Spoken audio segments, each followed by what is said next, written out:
আসসালামু আলাইকুম প্রিয় লিসেনার্স, সবাই কেমন আছেন? আশা করছি অনেক অনেক ভালো আছেন। তো বরাবরের মতো আমিও অনেকটাই ভালো আছি আপনাদের দোয়ায়। চলে আসলাম আবারও আমি জীবন ভূত এফএম উইথ এমজেতে।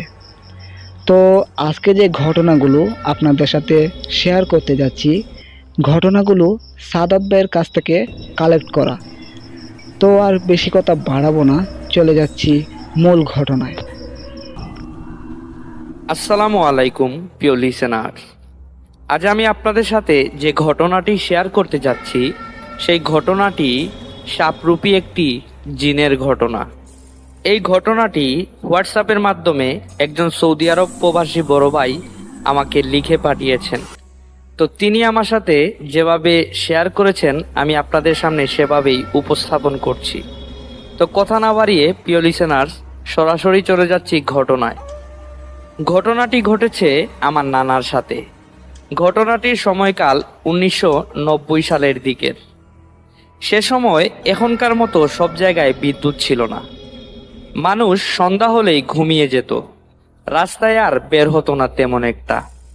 এখনকার সময় আমরা অনেক রাত করে ঘুমাই, কিন্তু তখন মানুষ এশার আজানের সাথে সাথে ঘরে চলে যেত এবং খাওয়া দাওয়া করে ঘুমিয়ে পড়ত।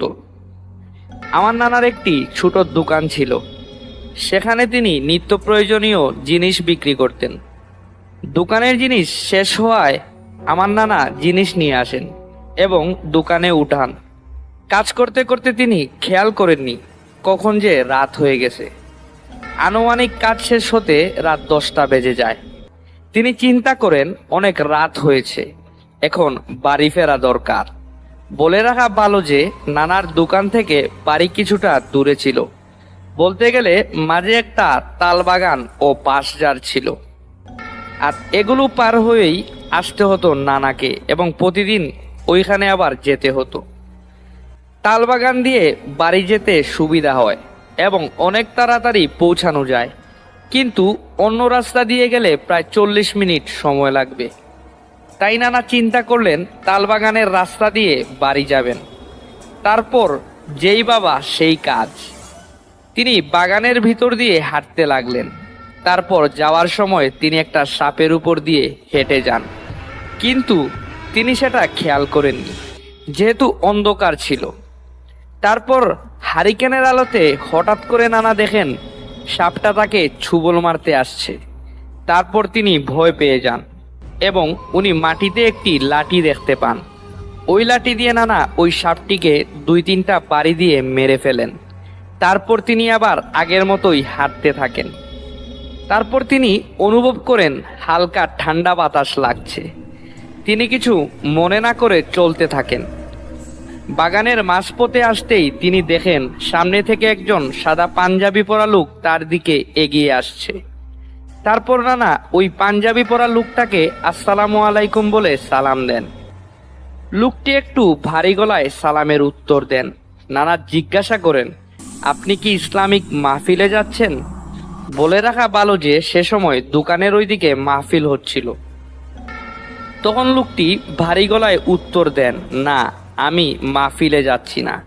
তারপর লোকটি নানাকে বলেন, তুমি এখান থেকে তাড়াতাড়ি চলে যাও, না হয় তোমার বিপদ হবে। নানা তার কথা তেমন গুরুত্ব দেন না। কথা শেষ করে নানা হাঁটতে থাকেন। সামনে থেকে হঠাৎ করেই তার গায়ে একটা গরম বাতাস লাগে। তিনি কিছুটা ভয় পান, কিন্তু নিজেকে সামলে হাঁটতে থাকেন। হঠাৎ করেই একটা বাতাস এসে নানার হাতে থাকা হারিকেনটা নিভিয়ে দেয়। তিনি অন্ধকারের মধ্যেই হাঁটতে থাকেন। হঠাৎ তার পায়ে কি যেন একটা আটকে যায়। তিনি হেঁচকা লাথি দিয়ে সরিয়ে দেন। তখন তিনি খেয়াল করেন উপরের গাছপালাগুলো বাতাসের কারণে ভেঙে চুরে যাচ্ছে, কিন্তু নানার গায়ে কোনো বাতাস লাগছে না। তিনি অনেকটা ভয় পেয়ে যান, তাও তিনি হাঁটতে থাকেন। তিনি দেখেন সামনে থেকে একটি আগুনের মতো লালগুলা উড়ে গেল। হঠাৎই লালগুলাটা নানার সামনে এসে পড়ে। তিনি তখন ভয় পেয়ে চিৎকার করে বাগান পার হয়ে এক বাড়িতে গিয়ে উঠেন এবং সাথে সাথে জ্ঞান হারিয়ে ফেলেন। সে বাড়ির লোকজনরা তাকে চিনতে পেরে তার বাড়ি পর্যন্ত পৌঁছে দিয়ে আসেন। রাতে নানাকে কেউ আর কিছু জিজ্ঞাসা করে না। পরের দিন নানার অনেক জ্বর আসে এবং নানা খুব অসুস্থ হয়ে যান। তারপর নানা তার পরিবারের সবাইকে এই সম্পূর্ণ ঘটনাটি খুলে বলেন। তারপর নানার পরিবারের কয়েকজন একজন হুজুরকে খবর দেন। হুজুর এসে বলেন নানা ভয় পেয়েছেন, তাই তার এমন হয়েছে। হুজুর নানাকে পানি পড়া দিয়ে যান, বলেছেন সব ঠিক হয়ে যাবে। তারপর হুজুর চলে যান। কি মনে করেছেন ঘটনা এখানেই শেষ প্রিয় লিসেনার্স? না, ঘটনা এখান থেকেই শুরু। কিছুদিন পর নানা বিয়ে করেন। এখনকার মতো নতুন বউকে দিয়ে কোনো কাজ করানো হয় না, কিন্তু তখন নতুন বউকে দিয়ে অনেক ধরনের কাজ করানো হতো। আমার নানি তখন নতুন বউ, বিয়ের মাত্র 4 দিন হয়েছে। আমার নানির শাশুড়ি তাকে নদীর পাড় থেকে ফেলে রাখা লাকড়িগুলো নিয়ে আসতে বলেন। তখন তিনি শাশুড়ির কথা অনুযায়ী লাকড়িগুলো আনতে যান। প্রথমবার আনার পর কিছু হয়নি, দ্বিতীয়বারও কিছু হয়নি, কিন্তু তৃতীয়বার তিনি যখন লাকড়ি আনতে যান তখন দেখেন নদীর পাড়ে পড়ে থাকা তেঁতুল গাছের উপর থেকে লালগুলা তার মাথার উপর থেকে নদীর পার পর্যন্ত উড়ে চলে যায়। এটা দেখে তিনি অনেক ভয় পেয়ে যান এবং লাকড়ি সেখানে ফেলে দৌড়ে বাড়ি চলে আসেন। বাড়ি এসে সবাইকে ঘটনা খুলে বলেন। নানা তখন বাজার থেকে এসে এগুলো শুনতে পেরে অনেক রাগারাগি করেন এবং বলেন যেন ওইখানে আর না যায়। তো সেদিন আর কিছু হয়নি। আর পরের দিন রাতে নানা স্বপ্নে দেখেন যে তাকে একজন লোক বলছে খুব ভারী গলায় যে তেঁতুল গাছের নিচে কিছু স্বর্ণ বা কাঁচা পয়সা পুঁতে রাখা আছে। নানা যদি সেটা চায় তাহলে যেন অমাবস্যার রাতে সেখানে যান, গিয়ে ওই স্বর্ণগুলো নিয়ে আসেন, কিন্তু সেখানে একা যেতে হবে। সেখানে একটা খাসি আর একটা ছাগল রেখে আসতে হবে। কিন্তু তারপর নানা আরো একটি স্বপ্ন দেখেন। ওই স্বপ্নে একজন সাদা পাঞ্জাবিওয়ালা হুজুর এসে বলছে না না, এটা নিস না, এটা নিলে তোর ক্ষতি হবে, তুই ওর ফাঁদে পা দিস না। একথা বলতে নানার ঘুম ভেঙে যায়। তো নানা তেমন পাত্তা দেয় না। এরপর অনেক দিন এই নানা স্বপ্নটা দেখেন। দেখতে দেখতে একদিন নানা লুবে পড়ে যান এবং তিনি সিদ্ধান্ত নেন ওই তেঁতুল গাছের নিচে পুঁতে রাখা স্বর্ণগুলো আনতে যাবেন। তো একদিন রাত 3-4টার দিকে নানা সেখানে একটা গামছা ও একটা লাঠি সাথে করে নিয়ে যান, কিন্তু তেঁতুল গাছের নিচে তেমন কিছুই ছিল না। তো কিছু তিনি দেখতে না পেরে তিনি বাড়ির দিকে যে উল্টা দিকে ঘুরে আসবেন, তখন কাঁচা পয়সাও একটা পুটলিতে রেখে নাড়া দিলে যেভাবে শব্দ হয় তেমন একটা শব্দ তিনি শুনতে পান। পেছনে ঘুরে দেখেন একটি পুটলি যেটা হাওয়ায় ভাসছে। তিনি 7 পাত চিন্তা না করে তার সাথে থাকা লাঠিটা দিয়ে যখনই পুটলিটাতে আঘাত করতে যাবেন, তখনই নানা শুনতে পায় অনেক দূর থেকে নানি পেছনে থেকে তাকে ডাকছে। ঠিক তখনই নানা লক্ষ্য করে বিভৎস চেহারার একটা অবয়ব বলে উঠে, তুই আজকের জন্য বেঁচে গেলি। তারপর নানি ওইখানে গিয়ে দেখেন নানা মাটিতে পড়ে আছেন এবং ওই সময় ফজরের আজান দিচ্ছিল। তারপর নানি তাদের গ্রামের 2 জন প্রতিবেশীর সহযোগিতা নিয়ে নানাকে বাসায় আনেন। এরপর একজন হুজুরকে ডাকা হয়। হুজুর এসে সূরা কালাম পড়ে ফু দিতেই নানার জ্ঞান ফিরে আসে। তারপর নানা সব ঘটনা হুজুর সহ নানার পরিবারের সবাইকে খুলে বলেন। তারপর হুজুর বুঝতে পারেন নানার সাথে হয়তো কোনো খারাপ জিন লেগেছে। তারপর হুজুর বলেন, আমি রাত 10টায় আসব, এসে তার বাকি চিকিৎসা করব। তারপর হুজুর রাত 10টায় আসেন এবং জিনকে হাজির করার জন্য অনেক চেষ্টা করেন। তখন হুজুর চোখ বন্ধ করে বসে কিছু দোয়া দুরুদ পড়তে থাকেন। দোয়া দুরুদ পড়তে পড়তে তিনি চোখ বন্ধ করে বলেন নানাকে যে নানা কি কোনো জিনের বাচ্চাকে হত্যা করেছে। তারপর নানা বলেন, না, আমি তো কাউকে হত্যা করিনি। তারপর হুজুর বলেন, একটি সাপের গায়ে তুমি পা দিয়েছিলে, তারপর সেটিকে তুমি মেরে ফেলো। ওই সাপটি ছিল একটি জিনের বাচ্চা। ওই জিনের বাচ্চাকে তুমি মেরেছ বলেই ওই জিনের পরিবার ওই দিনই তোমার ক্ষতি করতে চেয়েছিল, কিন্তু তোমার সাথে একটি ভালো জিন আছে যেটি তোমাকে বারবার সাবধান করে। ওই জিন তোমাকে সাহায্য করেছে, যার জন্য তুমি এখনো বেঁচে আছো। তালবাগানে ওই সাপরূপী জিনকে যখন তুমি হত্যা করো, তার প্রতিশোধ নেয়ার জন্য ওই বাচ্চা জিনের মা বাবা তোমার পেছনে লেগেছিল, কিন্তু একটা ভালো জিন তোমার সাথে থাকায় তোমাকে সেখান থেকে বের করে নিয়ে একটা বাড়ি পর্যন্ত পৌঁছে দেয়। স্বপ্নের মধ্যে যে টাকার লোভ দেখানো হয়, তখনও সে ভালো জিনটি তোমাকে সাহায্য করে এবং তোমাকে নিষেধ করে ওই খারাপ জিনগুলোর ফাঁদে না পড়তে। কিন্তু সেদিন তুমি তোমার লোভ সামলাতে পারলে না, এবং সেদিন যদি তুমি পুটলিটি তোমার নিজ হাত দিয়ে ধরতে, তাহলে ওই খারাপ জিন তোমাকে মেরে ফেলতো।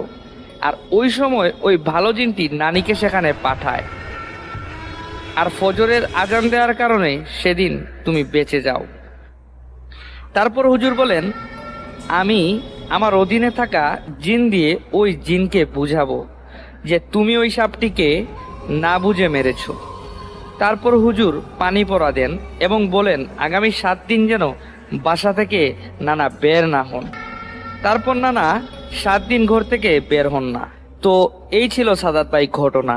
যদি ঘটনাটি আপনার ভালো লেগে থাকে এবং প্রচারযোগ্য বলে মনে করেন, তাহলে ভূত FM উইথ সাদাত ইউটিউব চ্যানেলে এই ঘটনাটি আপনি পড়ে শোনাবেন।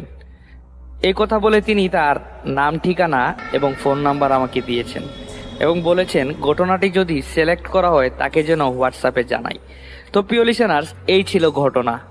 ঘটনাটি যদি ভালো লেগে থাকে তাহলে দয়া করে আমাদের চ্যানেলটিকে সাবস্ক্রাইব করবেন। প্রিয় লিসেনার্স, আমাদের অনেক কষ্ট হয় যখন আমরা দেখি যে আপনারা 1000-2000 মানুষ আমাদের ঘটনাটি শুনছেন, কিন্তু একটি কমেন্টও করছেন না, একটি সাবস্ক্রাইবও করছেন না। তখন আসলে আমরা খুব কষ্ট পাই প্রিয় লিসেনার্স। তো আপনাদের কাছে প্রিয় লিসেনার্স আমরা অনুরোধ করছি, দয়া করে আপনারা আমাদের চ্যানেলটিকে সাবস্ক্রাইব করবেন। প্রিয় লিসেনার্স, একটি সাবস্ক্রাইব করতে 1 সেকেন্ডও লাগে না, কিন্তু প্রিয় লিসেনার্স আমরা অনেক কষ্ট করে ঘটনা সংগ্রহ করি এবং প্রিয় লিসেনার্স সেগুলো রেকর্ড করি, এডিট করি, অনেক কষ্ট হয় আমাদের। তো আপনাদের কাছে কি প্রিয় লিসেনার্স আমরা এতটুকু দাবি করতে পারি না? আপনারা যদি আমাদের চ্যানেলটিকে সাবস্ক্রাইব করেন, তাহলে আমরা আরো অনেক লিসেনার্সরা আমাদের কাছে ঘটনা পাঠাবে এবং সেই ঘটনাগুলো আমরা আপনাদের সামনে তুলে ধরতে পারবো। তো প্রিয় লিসেনার্স, আর কথা না বাড়িয়ে আপনাদের কাছে আর শেষ একটি কথা বলতে চাই, দয়া করে আপনারা আমাদের চ্যানেলটিকে সাবস্ক্রাইব করবেন। আসসালামু আলাইকুম প্রিয় লিসেনার্স, আশা করছি আপনারা সবাই ভালো আছেন। আজ আমি আপনাদের সাথে যে ঘটনাটি শেয়ার করব, এই ঘটনাটি আমাকে পাঠিয়েছেন আকাশ। তিনি আমাকে হোয়াটসঅ্যাপের মাধ্যমে লিখে এই ঘটনাটি পাঠিয়েছেন। তো আমি কথা না বাড়িয়ে সরাসরি চলে যাচ্ছি ঘটনায়। আসসালামু আলাইকুম সাদাত ভাই, আশা করছি ভালো আছেন। আজকে আমি যে ঘটনাটি আপনার সাথে শেয়ার করব, সেই ঘটনাটি আমার এক বড় ভাই নাম মোহাম্মদ হাফিজউদ্দিন সোহেল আমার কাছে শেয়ার করেছিলেন। প্রথমে বলে রাখি ঘটনাটি আমি কিভাবে সংগ্রহ করেছি। আমি খুলনা ব্লাড ডোনার ফাউন্ডেশনের একজন রেগুলার মেম্বার হওয়ার কারণে নানান সময়ে আমাকে ব্লাড ম্যানেজের কাজের উদ্দেশ্যে খুলনা মেডিকেল হসপিটাল 250 বেড যাওয়া আসা করতে হয়। এমনই একদিন ব্লাড ম্যানেজ করে মেডিকেল গিয়ে সকল কাজ শেষ করে আমি এবং আমার 2 বন্ধু বসে বসে কথা বলছিলাম। এরই মধ্যে আমাদের এক বড় ভাই মোহাম্মদ হাফিজউদ্দিন সোহেল, যিনি ঢাকার কোনো এক সরকারি অধিদপ্তরে কর্মরত আছেন, তিনি সেখানে আসলেন। আমাকে বসে থাকতে দেখে তিনি এগিয়ে আসলেন। তিনি সচরাচর খুলনায় আসেন না। তাকে দেখে আমিও অবাক হলাম। তার সাথে কৌশল বিনিময় করে চায়ের একটি টঙে বসলাম সকলেই। তারপর তাকে খুলনা আসার কারণ জিজ্ঞেস করলে তিনি বলেন সেই ঘটনার বিষয়ে অস্বাভাবিক একটি সময় যা গত কয়েকদিন আগেই তার সাথে ঘটেছে। তো তিনি তার নাম ঠিকানা গোপন রাখার শর্ত দিয়ে আমার সাথে ঘটনাটি শেয়ার করতে রাজি হলেন এবং মোহাম্মদ হাফিজউদ্দিন সোহেল এটা তার ছদ্মনাম এবং ছদ্মনাম হিসেবেই আমি ব্যবহার করছি। তিনি চায়ের দোকানের থেকে 1 কাপ চা নিয়ে একটি বেনসন ধরিয়ে বলতে শুরু করলেন যেভাবে তিনি বলেছেন আমিও তার বাসায় নিজের করে লেখার চেষ্টা করলাম। তো যেভাবে সোহেল ভাই বলছেন আমি সেভাবেই বলছি। আকাশ, জানো, আমাদের আশেপাশে এমন অনেক কিছুই আছে যা আমাদের কল্পনারও বাহিরে, যা আমরা আশাও করতে পারি না যে এমনও হতে পারে। জানি না বিশ্বাস হবে কিনা, কিন্তু যা যা ঘটেছে নিজের সাথেই ঘটেছে, আর মিথ্যা বলে আমার কি লাভ। ঘটনার সময়কাল 27শে জানুয়ারি 2024। আমি সরকারি কর্মকর্তা হওয়ায় আমি ঢাকার কোনো একটি অঞ্চলের একটি সরকারি কোয়ার্টারে থাকি। 5 তলা বিশিষ্ট বিল্ডিংটির 4র্থ তলায় আমি বসবাস করি। পুরো বিল্ডিংটাই সরকারি কর্মকর্তাদের জন্য বানানো হয়েছে। আমি কাজের জন্য কোয়ার্টারে একাই থাকি এবং আমার পরিবার ঢাকার থেকে কিছু দূর, প্রায় 3 ঘন্টার পথ পেরিয়ে একটি গ্রামে থাকে। যেহেতু একাই থাকি, আমার বাসার কাজ করার জন্য আমি একজন মেয়ের সাথে, অর্থাৎ কাজের মেয়ের সাথে কথা বলে রেখেছিলাম এবং বলেছিলাম সে যেন আমাকে রান্না বান্না করে দেয়, এবং সে আমাদের ওই কোয়ার্টারেই থাকতো। তো ওই মেয়েটির নাম ছিল রাফিয়া। 27শে জানুয়ারি রাত আনুমানিক 1টা বাজে আমি রুমে বসে ল্যাপটপ নিয়ে কাজ করছি এবং সিগারেট খাচ্ছি। এর ভিতরে দরজায় রাফিয়া বেগম নক করলেন। তখন রাফিয়া বেগম বললেন, ভাইয়া আসবো, আমার কিছু কথা ছিল। আমি বললাম, হ্যাঁ আসুন, আর পারমিশন নেওয়ার কি আছে, এটা তো আপনারই ঘর, বলুন কি বলবেন।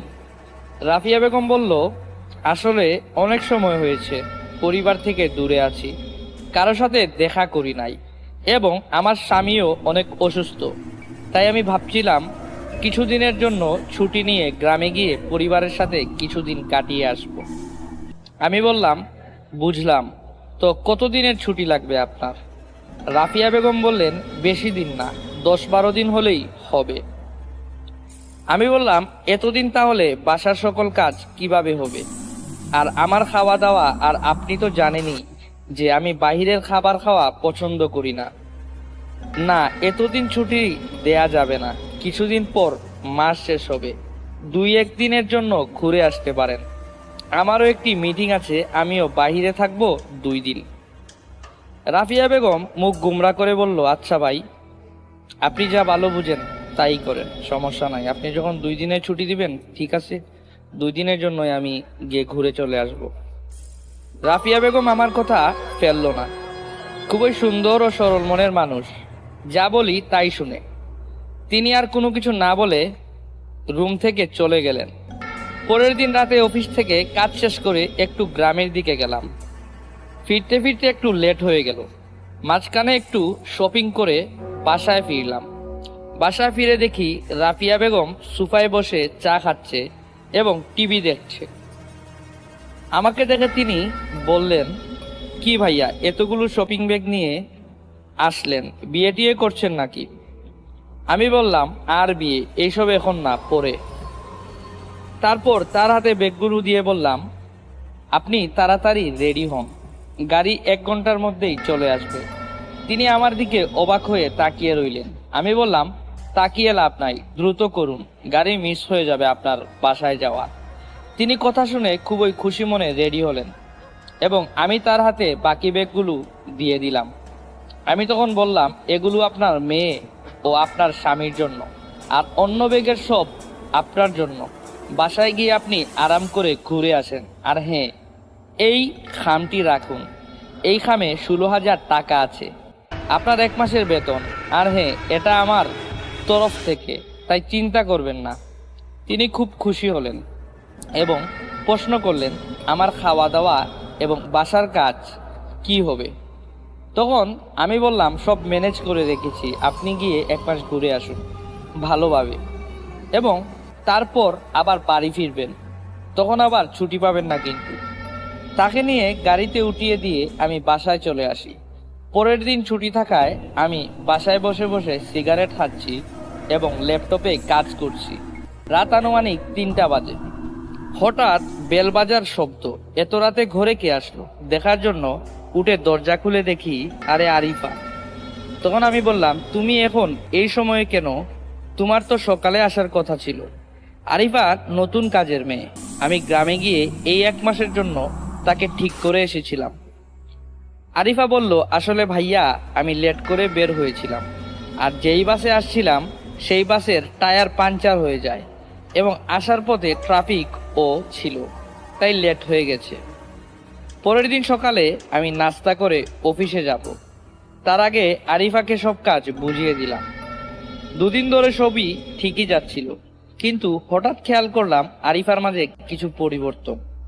সে যখন থেকে আসছে একবারও বাহিরে যাবার কথা বলেনি, এবং কেমন জানি ওকে গ্রামে যেমন দেখেছিলাম সেই অনুযায়ী 2 দিনে অনেক শুকিয়ে গেছে। তাকে হসপিটালে যাওয়ার কথা বললাম, কিন্তু সে তেমন আগ্রহ দিল না। পরের দিন রাতে বাসায় ফিরে ফ্রেশ হয়ে খেতে বসলাম। খেতে বসলে আমি খেয়াল করলাম আরিফা কেমন নজরে তাকিয়ে আছে, আমার খাওয়া দেখছে। আমি বললাম, তুমিও খেয়ে নাও, মনে হচ্ছে আজকে এখনো খাওয়া দাওয়া করুনি। আরিফা আমার কথা শুনে বলল, আমি একটু পর খেয়ে নিব, আপনি শেষ করুন। আমি খেয়ে দিয়ে রুমে চলে গেলাম। বেশ কিছুক্ষণ পর মনে হলো গিয়ে দেখি ওর খাওয়া দাওয়া হয়েছে কিনা। আমি উঠে ডাইনিং হলে গিয়ে দেখি আরিফা বসে খাচ্ছে, কিন্তু তার পাতে সব কাটা ও মাছের অবশিষ্ট। সে ওগুলো দিয়েই খাচ্ছে। আমি তখন তাকে জিজ্ঞেস করলাম, কি হলো আরিফা, বাসায় কি খাবারের অভাব পড়েছে যে তুমি এসব দিয়ে খাচ্ছ? সে আমার কথা শুনে মনে হলো খুবই বিরক্ত হয়েছে। কেমন জানি অস্বাভাবিক দৃষ্টিতে আমার দিকে তাকিয়ে সে বলল, না না ভাইয়া, আপনি তো জানেন গরিব মানুষ আমি, এসব দিয়ে খাওয়ার অভ্যাস আছে আমার। তার কথা শুনে আমি একটু ধমক দিয়ে বললাম, এগুলো কেমন যুক্তি আরিফা? সে আর কিছু না বলে খাবার প্লেট হাতে নিয়ে দম করে রান্নাঘরের দিকে চলে গেল। সেই দিন আর কিছু বললাম না। পরের দিন রাতে একই সময়ে খাওয়া শেষ করে দেখলাম সে একইভাবে তরকারির মাংস রেখে অবশিষ্ট দিয়ে খাচ্ছে, মানে এই যে মাংসের হাড্ডি, মাছের কাটা, এগুলো দিয়ে খাচ্ছে। আমি কিছু না বলে এড়িয়ে গেলাম। রাত আনুমানিক 2:30টার মতন বাজে। ঘুম ভেঙে গেলে আমি ওয়াশরুমের দিকে যাওয়ার সময় দেখলাম রান্নাঘরের লাইট অন, কিন্তু ফ্রিজের যে আলো সেটা দেখা যাচ্ছে আর কর্কর শব্দ আসছে। তারপর আমি যেই রান্নাঘরে ঢুকলাম দেখি আরিফা তার হাতে সদ্য ফ্রিজে রাখা কাঁচা মাংসের প্যাকেট থেকে কাঁচা মাংস খুবলে খুবলে খাচ্ছে। এটা দেখে আমি অনেক ভয় পেয়ে যাই, কারণ আরিফাকে আমি ভালোভাবেই চিনি, ওর স্বভাব আচার খুব ভালো। সেদিন তাকে গ্রামে দেখলাম সে ঠিকঠাক, এখানে এসে তার কি হলো, এসব কি করছে সেগুলো আমি বুঝতে না পেরে তাকে ধমক দিয়ে বললাম, আরিফা এসব কি, এসব কোন ধরনের কাজ? দেখো আরিফা, যদি এমন কাজ করো তাহলে আর তোমাকে কাজ করা লাগবে না, তুমি কালই নিজের বাসায় ফিরে যাবা।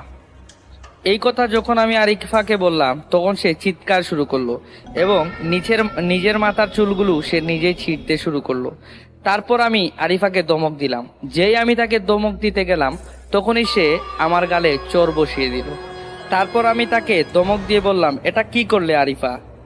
তারপর সে ধুম করে কিচেনের বড় জানালাটা খুলেই 4র্থ তলা থেকে এক লাফ দেয়। হঠাৎ করে সে লাফ দেওয়ায় আমি তাকে ধরতেও পারি নাই। সে সোজা নিচে গিয়ে ধপাস করে পড়ে, তার রক্ত মাটিতে গোল গোল করে ছড়িয়ে যাচ্ছে। আমি দ্রুত নিচে নেমে গেলাম। ততক্ষণে আশেপাশের সকলেই নিচে গিয়ে দেখলাম আরিফার চোখ দুটো লাল বর্ণের হয়ে আছে এবং মুখে একটা অপ্রত্যাশিত অদ্ভুত এক হাসি, কিন্তু সে মারা গেছে। পরের দিন তার লাশকে একটি অ্যাম্বুলেন্সে করে তার বাসায় পাঠিয়ে দিয়েছিলাম। সরকারি কোয়ার্টার যেহেতু, তাই কেউই পুলিশের কাছে রিপোর্ট করেনি, তাহলে কোম্পানির নাম খারাপ হবে। এই জন্য আমি অ্যাম্বুলেন্সে করে লাশ পাঠিয়ে দিয়ে কুরিয়ারের মাধ্যমে একটি চিঠি ও কিছু টাকা পাঠিয়ে দিলাম আরিফার বাবার কাছে। আরিফার বাবার নাম ছিল আরাফাত সাহেব। চিঠিতে লিখেছিলাম, আমাকে ক্ষমা করবেন, আমি আপনার মেয়ের খেয়াল রাখতে পারি নাই। আমি দুঃখিত এসবের জন্য, আমার হাতে কিছুই ছিল না। সে হঠাৎ করেই কাজটি করে বসে। আপনার মেয়ে এমন করে সুইসাইড কেন করলো আমি তা জানি না। আমি খামে তার 1 মাসের বেতন এবং বাড়তি কিছু টাকা দিলাম, আমাকে ক্ষমা করবেন। চিঠি পাঠানোর 2 দিন পর রাতে আমি বসে বসে রুমে সিগারেট খাচ্ছিলাম এবং ভাবছিলাম যে হঠাৎ মেয়েটা এমন কেন করলো এরই মধ্যে আমার ফোনে কল আসলো আরাফাত সাহেবের। আমি কল রিসিভ করে বললাম, আসসালামু আলাইকুম আরাফাত সাহেব। তিনি আমাকে স্বাভাবিকভাবেই উত্তর দিলেন। আমি একটু অবাক হলাম যে এত সবের পর তিনি এমন স্বাভাবিকভাবে কথা বলছেন কিভাবে। তিনি তো আমাকে খারাপভাবে কথা বলার কথা। আমি তাকে বললাম চিঠির কথা। সে বলল, জি আমি আপনার চিঠি পেয়েছি। আমি চিঠিতে যা লিখেছিলাম আবারও তাকে তাই বললাম এবং ক্ষমা প্রার্থনা করলাম। কিন্তু অপরদিকে আরাফাত সাহেব আমাকে পাল্টা প্রশ্ন করেন, বলেন, বাবা আসলে মেয়ে মারা যাওয়ার পর আমি 2 দিন বাইরে চলে গিয়েছিলাম স্বাভাবিক হবার জন্য। আজকে সন্ধ্যার পর ফিরেছি। বাসায় ফেরার পর তোমার কাকি আমাকে চিঠিটা দিল। আমি চিঠিটা পড়েছি। সবই বুঝলাম বাবা, তুমি টাকা দিয়েছো যাতে আমার কিছু উপকার হয়। তবে তুমি ক্ষমা কেন চাচ্ছ? আর বাবা, আমার মেয়ে সুইসাইড করেছে সে কথা তোমাকে কে বলল? আর তুমিই বা কেন আমার কাছে ক্ষমা চাচ্ছ? আর আমার মেয়ের 1 মাসের বেতন তুমি দিলা। চিঠিতে লিখলা যে কয়েকদিন কাজ করেছিল তাই 1 মাসের পুরো বেতন দিয়েছো। এটা কেন দিয়েছো বাবা? আমি তোমার কোনো কথাই বুঝলাম না। আরাফাত সাহেবের কথা শুনে আমি কিছু বুঝলাম না। আমি তাকে আবার বললাম যে, আরাফাত সাহেব, আপনার মেয়ে আরিফা কয়েকদিন কাজ করেছিল তাই টাকাটা আমি দিয়েছি। আর আপনার মেয়ের জন্য আমি দুঃখিত।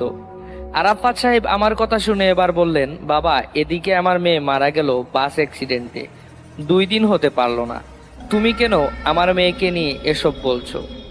আর আমার মেয়ে সুইসাইড করেছে এটা তোমাকে কে বলেছে? সে তো অ্যাক্সিডেন্টে মারা গেছে।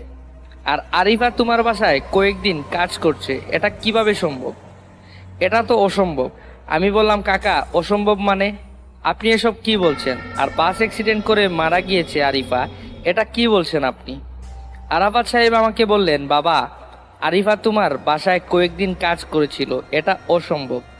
কারণ যেদিন আরিফা বাসার থেকে রওনা দিয়েছিল তোমার বাসার উদ্দেশ্য নিয়েই, সেদিনই রিকশায় করে স্টেশনে আসার পথেই আরিফা একটি বাসের সাথে অ্যাক্সিডেন্ট করে মারা যায়।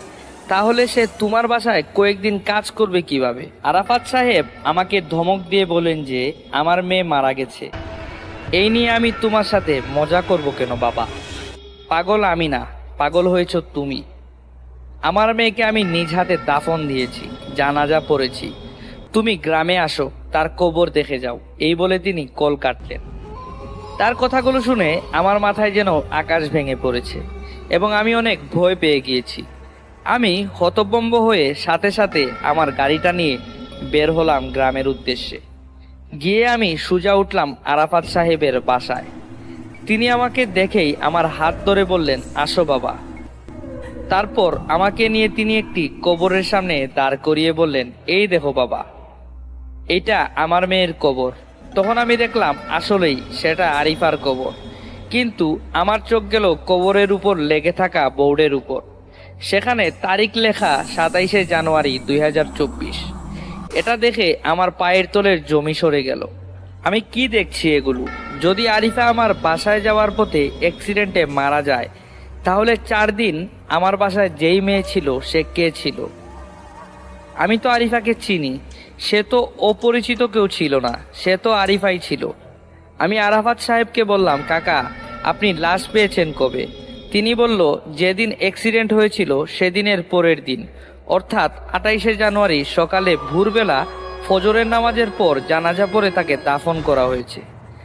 আমি আবার অবাক হলাম। আমি জিজ্ঞেস করলাম, কাকা আপনি লাশ পেয়েছেন 28 তারিখে, আমি তো অ্যাম্বুলেন্সে করে লাশ পাঠিয়েছিলাম 31 তারিখে।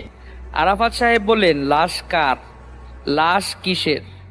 আমি তো কোনো লাশই পাই নাই। তখন আমি সাথে সাথে সেই অ্যাম্বুলেন্স চালককে ফোন দিলাম। তার ফোন বন্ধ, তার সহকারীরও ফোন বন্ধ। আমি হসপিটালে ফোন দিলাম, সেখানে বললাম আমার একদিন একটি অ্যাম্বুলেন্স বুকিং করা হয়েছিল, সেই ড্রাইভারটার ঠিকানা চাইলাম। আমাকে হসপিটাল থেকে জানানো হলো আপনি যে বুকিং করেছিলেন সেটা আপনি আবার ক্যান্সেল করে দিয়েছিলেন। এবং আমাকে তারা আরও বলে যে সেই দিনের বুকিং অ্যাকসেপ্ট করার পর তারা নাকি লাশ নেওয়ার জন্য আমার দেওয়া ঠিকানায় রওনা হওয়ার পর থেকে তারা উধাও হয়ে যায় এবং অ্যাম্বুলেন্সের নাকি কোনো হদিস পাওয়া যায়নি। সেদিনের পর থেকে এমনকি পুলিশ কমপ্লেন করার পরও কোনো লাভ হয়নি। সকল কিছুর পর আমার মাথা যেন কেমন ঘুরাচ্ছিল। আমি সেই দিন আরাফাত সাহেবের বাসায় রাত কাটিয়ে দিলাম। সকালে বাসায় রওনা হই এবং ভাবতে থাকি যে এসব কি হয়ে গেল আমার সাথে। আসলেই যদি আরিফা সেদিন মারা গিয়ে থাকে তাহলে আমার বাসায় কে বা কারা আসলো, কার লাশ আমি পাঠালাম অ্যাম্বুলেন্সে করে, এবং কার লাশ নিয়ে সেই ড্রাইভার ও সহকারী উধাও হয়েছে। অনেকগুলো প্রশ্নের মাঝে আমি দ্বিধায় পড়ে গিয়েছিলাম। আমি ভয় পেয়ে গিয়েছিলাম। আমি একদিনও ঘুমাতে পারতাম না। রাতে এই মনে হতো আরিফা চলে আসছে, আরিফা এসে আমাকে বলছে আমাকেও খেয়ে ফেলবে, আমাকেও মেরে ফেলবে। তারপর আমি ডাক্তারের শরণাপন্ন হই এবং ডাক্তার আমাকে বলে আমার নাকি মনের মানসিক রোগ আছে। তারপর আমি একজন কবিরাজের সাথে যোগাযোগ করি। কবিরাজ আমাকে বিভিন্ন তন্ত্রমন্ত্র দেয় এবং একটি তাবিজ দেয়। সেই তাবিজটি আমি আমার সাথে রাখি। তারপর আমার সাথে কোনো ধরনের ঘটনাও ঘটেনি, কোনো সমস্যাও হয়নি। এই বলে হাফিজ সুহেল ভাই তার ঘটনাটি শেষ করেন। তো প্রিয় লিসেনার্স, এই ছিল ঘটনাটি যদি আপনাদের ভালো লেগে থাকে তাহলে দয়া করে আমাদের চ্যানেলটিকে সাবস্ক্রাইব করবেন। আর যদি ঘটনাটি ভালো নাও লেগে থাকে তারপরেও প্রিয় লিসেনার্স আপনারা আমাদের চ্যানেলটিকে সাবস্ক্রাইব করবেন। এবং আপনাদের সাথে যদি কোনো ঘটে যাওয়া ঘটনা থাকে তাহলে আমাদের সাথে সেটি শেয়ার করবেন। আমরা ডেসক্রিপশন বক্সে আমাদের হোয়াটসঅ্যাপ নাম্বারটি দিয়ে রেখেছি। আজ আমি আপনাদের সাথে যে ঘটনাটি শেয়ার করব, এই ঘটনাটি আমাকে পাঠিয়েছেন আকাশ। তিনি আমাকে হোয়াটসঅ্যাপের মাধ্যমে লিখে এই ঘটনাটি পাঠিয়েছেন। তো আমি কথা না বাড়িয়ে সরাসরি চলে যাচ্ছি ঘটনায়। আসসালামু আলাইকুম সাদাত ভাই, আশা করছি ভালো আছেন। আজকে আমি যে ঘটনাটি আপনার সাথে শেয়ার করব, সেই ঘটনাটি আমার এক বড় ভাই নাম মোহাম্মদ হাফিজউদ্দিন সুহেল আমার কাছে শেয়ার করেছিলেন। প্রথমে বলে রাখি ঘটনাটি আমি কিভাবে সংগ্রহ করেছি। আমি খুলনা ব্লাড ডোনার ফাউন্ডেশনের একজন রেগুলার মেম্বার হওয়ার কারণে নানান সময়ে আমাকে ব্লাড ম্যানেজের কাজের উদ্দেশ্যে খুলনা মেডিকেল হসপিটাল 250 বেড যাওয়া আসা করতে হয়। এমনই একদিন ব্লাড ম্যানেজ করে মেডিকেল গিয়ে সকল কাজ শেষ করে আমি এবং আমার 2 বন্ধু বসে বসে কথা বলছিলাম। এরই মধ্যে আমাদের এক বড় ভাই মোহাম্মদ হাফিজউদ্দিন সুহেল, যিনি ঢাকার কোনো এক সরকারি অধিদপ্তরে কর্মরত আছেন, তিনি সেখানে আসলেন। আমাকে বসে থাকতে দেখে তিনি এগিয়ে আসলেন। তিনি সচরাচর খুলনায় আসেন না। তাকে দেখে আমিও অবাক হলাম। তার সাথে কৌশল বিনিময় করে চায়ের একটি টঙে বসলাম সকলেই। তারপর তাকে খুলনা আসার কারণ জিজ্ঞেস করলে তিনি বলেন সেই ঘটনার বিষয়ে অস্বাভাবিক একটি সময় যা গত কয়েকদিন আগেই তার সাথে ঘটেছে। তো তিনি তার নাম ঠিকানা গোপন রাখার শর্ত দিয়ে আমার সাথে ঘটনাটি শেয়ার করতে রাজি হলেন এবং মোহাম্মদ হাফিজউদ্দিন সুহেল এটা তার ছদ্মনাম এবং ছদ্মনাম হিসেবেই আমি ব্যবহার করছি। তিনি চায়ের দোকানের থেকে 1 কাপ চা নিয়ে একটি বেনসন ধরিয়ে বলতে শুরু করলেন। যেভাবে তিনি বলেছেন আমিও তার বাসায় নিজের করে লেখার চেষ্টা করলাম। তো যেভাবে সুহেল ভাই বলছেন আমি সেভাবেই বলছি। আকাশ, জানো আমাদের আশেপাশে এমন অনেক কিছুই আছে যা আমাদের কল্পনারও বাহিরে, যা আমরা আশাও করতে পারি না যে এমনও হতে পারে। জানি না বিশ্বাস হবে কিনা, কিন্তু যা যা ঘটেছে নিজের সাথেই ঘটেছে, আর মিথ্যা বলে আমার কি লাভ। ঘটনার সময়কাল 27শে জানুয়ারি 2024। আমি সরকারি কর্মকর্তা হওয়ায় আমি ঢাকার কোনো একটি অঞ্চলের একটি সরকারি কোয়ার্টারে থাকি। 5 তলা বিশিষ্ট বিল্ডিংটির 4র্থ তলায় আমি বসবাস করি। পুরো বিল্ডিংটাই সরকারি কর্মকর্তাদের জন্য বানানো হয়েছে। আমি কাজের জন্য কোয়ার্টারে একাই থাকি এবং আমার পরিবার ঢাকার থেকে কিছু দূর প্রায় 3 ঘন্টার পথ পেরিয়ে একটি গ্রামে থাকে। যেহেতু একাই থাকি, আমার বাসার কাজ করার জন্য আমি একজন মেয়ের সাথে অর্থাৎ কাজের মেয়ের সাথে কথা বলে রেখেছিলাম এবং বলেছিলাম সে যেন আমাকে রান্না বান্না করে দেয় এবং সে আমাদের ওই কোয়ার্টারেই থাকতো। তো ওই মেয়েটির নাম ছিল রাফিয়া। 27শে জানুয়ারি রাত আনুমানিক 1টা বাজে। আমি রুমে বসে ল্যাপটপ নিয়ে কাজ করছি এবং সিগারেট খাচ্ছি। এর ভিতরে দরজায় রাফিয়া বেগম নক করলেন। তখন রাফিয়া বেগম বললেন, ভাইয়া আসবো, আমার কিছু কথা ছিল। আমি বললাম, হ্যাঁ আসুন, আর পারমিশন নেওয়ার কি আছে, এটা তো আপনারই ঘর, বলুন কি বলবেন। রাফিয়া বেগম বলল, আসলে অনেক সময় হয়েছে পরিবার থেকে দূরে আছি, কারো সাথে দেখা করি নাই, এবং আমার স্বামীও অনেক অসুস্থ। তাই আমি ভাবছিলাম কিছুদিনের জন্য ছুটি নিয়ে গ্রামে গিয়ে পরিবারের সাথে কিছুদিন কাটিয়ে আসব। আমি বললাম, বুঝলাম, তো কতদিনের ছুটি লাগবে আপনার? রাফিয়া বেগম বললেন, বেশি দিন না, 10-12 দিন হলেই হবে। আমি বললাম, এতদিন তাহলে বাসার সকল কাজ কিভাবে হবে, আর আমার খাওয়া দাওয়া? আর আপনি তো জানেনই যে আমি বাইরের খাবার খাওয়া পছন্দ করি না। না, এতদিন ছুটি দেয়া যাবে না, কিছুদিন পর মাস শেষ হবে, 2-1 দিনের জন্য ঘুরে আসতে পারেন। আমারও একটি মিটিং আছে, আমিও বাইরে থাকবো 2 দিন। রাফিয়া বেগম মুখ গুমরা করে বলল, আচ্ছা ভাই, আপনি যা ভালো বুঝেন তাই করেন, সমস্যা নাই। আপনি যখন 2 দিনের ছুটি দিবেন, ঠিক আছে, 2 দিনের জন্যই আমি গিয়ে ঘুরে চলে আসব। রাফিয়া বেগম আমার কথা ফেললো না। খুবই সুন্দর ও সরল মনের মানুষ, যা বলি তাই শুনে। তিনি আর কোনো কিছু না বলে রুম থেকে চলে গেলেন। পরের দিন রাতে অফিস থেকে কাজ শেষ করে একটু গ্রামের দিকে গেলাম। ফিরতে ফিরতে একটু লেট হয়ে গেল। মাঝখানে একটু শপিং করে বাসায় ফিরলাম। বাসায় ফিরে দেখি রাফিয়া বেগম সোফায় বসে চা খাচ্ছে এবং টিভি দেখছে। আমাকে দেখে তিনি বললেন, কি ভাইয়া, এতগুলো শপিং ব্যাগ নিয়ে আসলেন, বিয়ে টিয়ে করছেন নাকি? আমি বললাম, আর বিয়ে এইসব এখন না, পরে।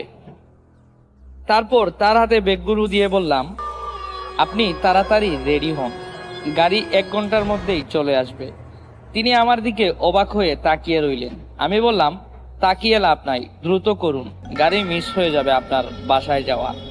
তিনি কথা শুনে খুবই খুশি মনে রেডি হলেন এবং আমি তার হাতে বাকি ব্যাগগুলো দিয়ে দিলাম। আমি তখন বললাম, এগুলো আপনার মেয়ে ও আপনার স্বামীর জন্য, আর অন্য ব্যাগের সব আপনার জন্য।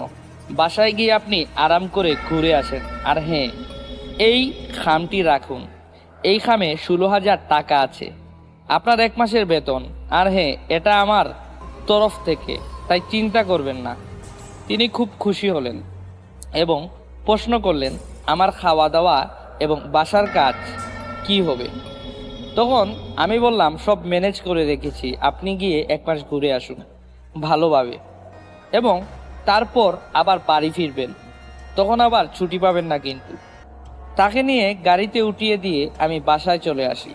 পরের দিন ছুটি থাকায় আমি বাসায় বসে বসে সিগারেট খাচ্ছি এবং ল্যাপটপে কাজ করছি। রাত আনুমানিক 3টা বাজে। হঠাৎ বেল বাজার শব্দ।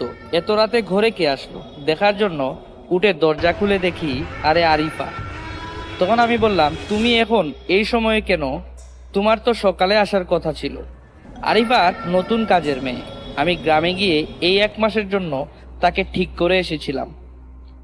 আরিফা বলল, আসলে ভাইয়া, আমি লেট করে বের হয়েছিলাম, আর যেই বাসে আসছিলাম সেই বাসের টায়ার পাঞ্চার হয়ে যায় এবং আসার পথে ট্রাফিকও ছিল, তাই লেট হয়ে গেছে। পরের দিন সকালে আমি নাস্তা করে অফিসে যাব, তার আগে আরিফাকে সব কাজ বুঝিয়ে দিলাম। 2 দিন ধরে সবই ঠিকই যাচ্ছিল, কিন্তু হঠাৎ খেয়াল করলাম আরিফার মাঝে কিছু পরিবর্তন।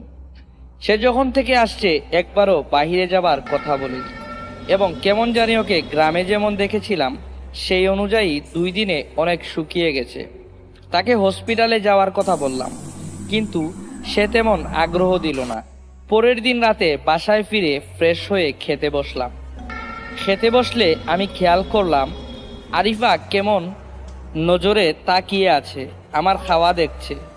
আমি বললাম, তুমিও খেয়ে নাও, মনে হচ্ছে আজকে এখনো খাওয়া দাওয়া করুনি। আরিফা আমার কথা শুনে বলল, আমি একটু পর খেয়ে নিব, আপনি শেষ করুন। আমি খেয়ে দিয়ে রুমে চলে গেলাম। বেশ কিছুক্ষণ পর মনে হলো গিয়ে দেখি ওর খাওয়া দাওয়া হয়েছে কিনা। আমি উঠে ডাইনিং হলে গিয়ে দেখি আরিফা বসে খাচ্ছে, কিন্তু তার পাতে সব কাটা ও মাছের অবশিষ্ট। সে ওগুলো দিয়েই খাচ্ছে। আমি তখন তাকে জিজ্ঞেস করলাম, কি হলো আরিফা, বাসায় কি খাবারের অভাব পড়েছে যে তুমি এসব দিয়ে খাচ্ছ? সে আমার কথা শুনে মনে হলো খুবই বিরক্ত হয়েছে। কেমন জানি অস্বাভাবিক দৃষ্টিতে আমার দিকে তাকিয়ে সে বলল, না না ভাইয়া, আপনি তো জানেন গরিব মানুষ আমি, এসব দিয়ে খাওয়ার অভ্যাস আছে আমার। তার কথা শুনে আমি একটু ধমক দিয়ে বললাম, এগুলো কেমন যুক্তি আরিফা? সে আর কিছু না বলে খাবার প্লেট হাতে নিয়ে দম করে রান্নাঘরের দিকে চলে গেল। সেই দিন আর কিছু বললাম না। পরের দিন রাতে একই সময়ে খাওয়া শেষ করে দেখলাম সে একইভাবে তরকারির মাংস রেখে অবশিষ্ট দিয়ে খাচ্ছে। মানে এই যে মাংসের হাড্ডি, মাছের কাটা, এগুলো দিয়ে খাচ্ছে। আমি কিছু না বলে এড়িয়ে গেলাম। রাত আনুমানিক 2:30টার মতন বাজে। ঘুম ভেঙে গেলে আমি ওয়াশরুমের দিকে যাওয়ার সময় দেখলাম রান্নাঘরের লাইট অফ, কিন্তু ফ্রিজের যে আলো সেটা দেখা যাচ্ছে আর কর্কর শব্দ আসছে।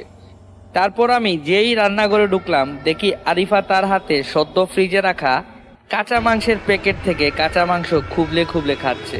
এটা দেখে আমি অনেক ভয় পেয়ে যাই, কারণ আরিফাকে আমি ভালোভাবেই চিনি, ওর স্বভাব আচার খুব ভালো। সেদিন তাকে গ্রামে দেখলাম সে ঠিকঠাক, এখানে এসে তার কি হলো, এসব কি করছে সেগুলো আমি বুঝতে না পেরে তাকে ধমক দিয়ে বললাম, আরিফা এসব কি, এসব কোন ধরনের কাজ? দেখো আরিফা, যদি এমন কাজ করো তাহলে আর তোমাকে কাজ করা লাগবে না, তুমি কালই নিজের বাসায় ফিরে যাবা। এই কথা যখন আমি আরিফাকে বললাম তখন সে চিৎকার শুরু করলো এবং নিজের মাথার চুলগুলো সে নিজেই ছিঁড়তে শুরু করলো। তারপর আমি আরিফাকে ধমক দিলাম। যেই আমি তাকে ধমক দিতে গেলাম তখনই সে আমার গালে চড় বসিয়ে দিল। তারপর আমি তাকে ধমক দিয়ে বললাম, এটা কি করলে আরিফা? তারপর সে ধুম করে কিচেনের বড় জানালাটা খুলেই 4র্থ তলা থেকে এক লাফ দেয়। হঠাৎ করে সে লাফ দেওয়ায় আমি তাকে ধরতেও পারি নাই। সে সোজা নিচে গিয়ে ধপাস করে পড়ে, তার রক্ত মাটিতে গোল গোল করে ছড়িয়ে যাচ্ছে। আমি দ্রুত নিচে নেমে গেলাম। ততক্ষণে আশেপাশের সকলেই নিচে গিয়ে দেখলাম আরিফার চোখ দুটো লাল বর্ণের হয়ে আছে এবং মুখে একটা অপ্রত্যাশিত অদ্ভুত এক হাসি, কিন্তু সে মারা গেছে। পরের দিন তার লাশকে একটি অ্যাম্বুলেন্সে করে তার বাসায় পাঠিয়ে দিয়েছিলাম। সরকারি কোয়ার্টার যেহেতু, তাই কেউই পুলিশের কাছে রিপোর্ট করেনি, তাহলে কোম্পানির নাম খারাপ হবে। এই জন্য আমি অ্যাম্বুলেন্সে করে লাশ পাঠিয়ে দিয়ে কুরিয়ারের মাধ্যমে একটি চিঠি ও কিছু টাকা পাঠিয়ে দিলাম আরিফার বাবার কাছে। আরিফার বাবার নাম ছিল আরাফাত সাহেব। চিঠিতে লিখেছিলাম, আমাকে ক্ষমা করবেন, আমি আপনার মেয়ের খেয়াল রাখতে পারি নাই। আমি দুঃখিত এসবের জন্য, আমার হাতে কিছুই ছিল না। সে হঠাৎ করেই কাজটি করে বসে। আপনার মেয়ে এমন করে সুইসাইড কেন করলো আমি তা জানি না। আমি খামে তার 1 মাসের বেতন এবং বাড়তি কিছু টাকা দিলাম, আমাকে ক্ষমা করবেন। চিঠি পাঠানোর 2 দিন পর রাতে আমি বসে বসে রুমে সিগারেট খাচ্ছিলাম এবং ভাবছিলাম যে হঠাৎ মেয়েটা এমন কেন করলো। এরই মধ্যে আমার ফোনে কল আসলো আরাফাত সাহেবের।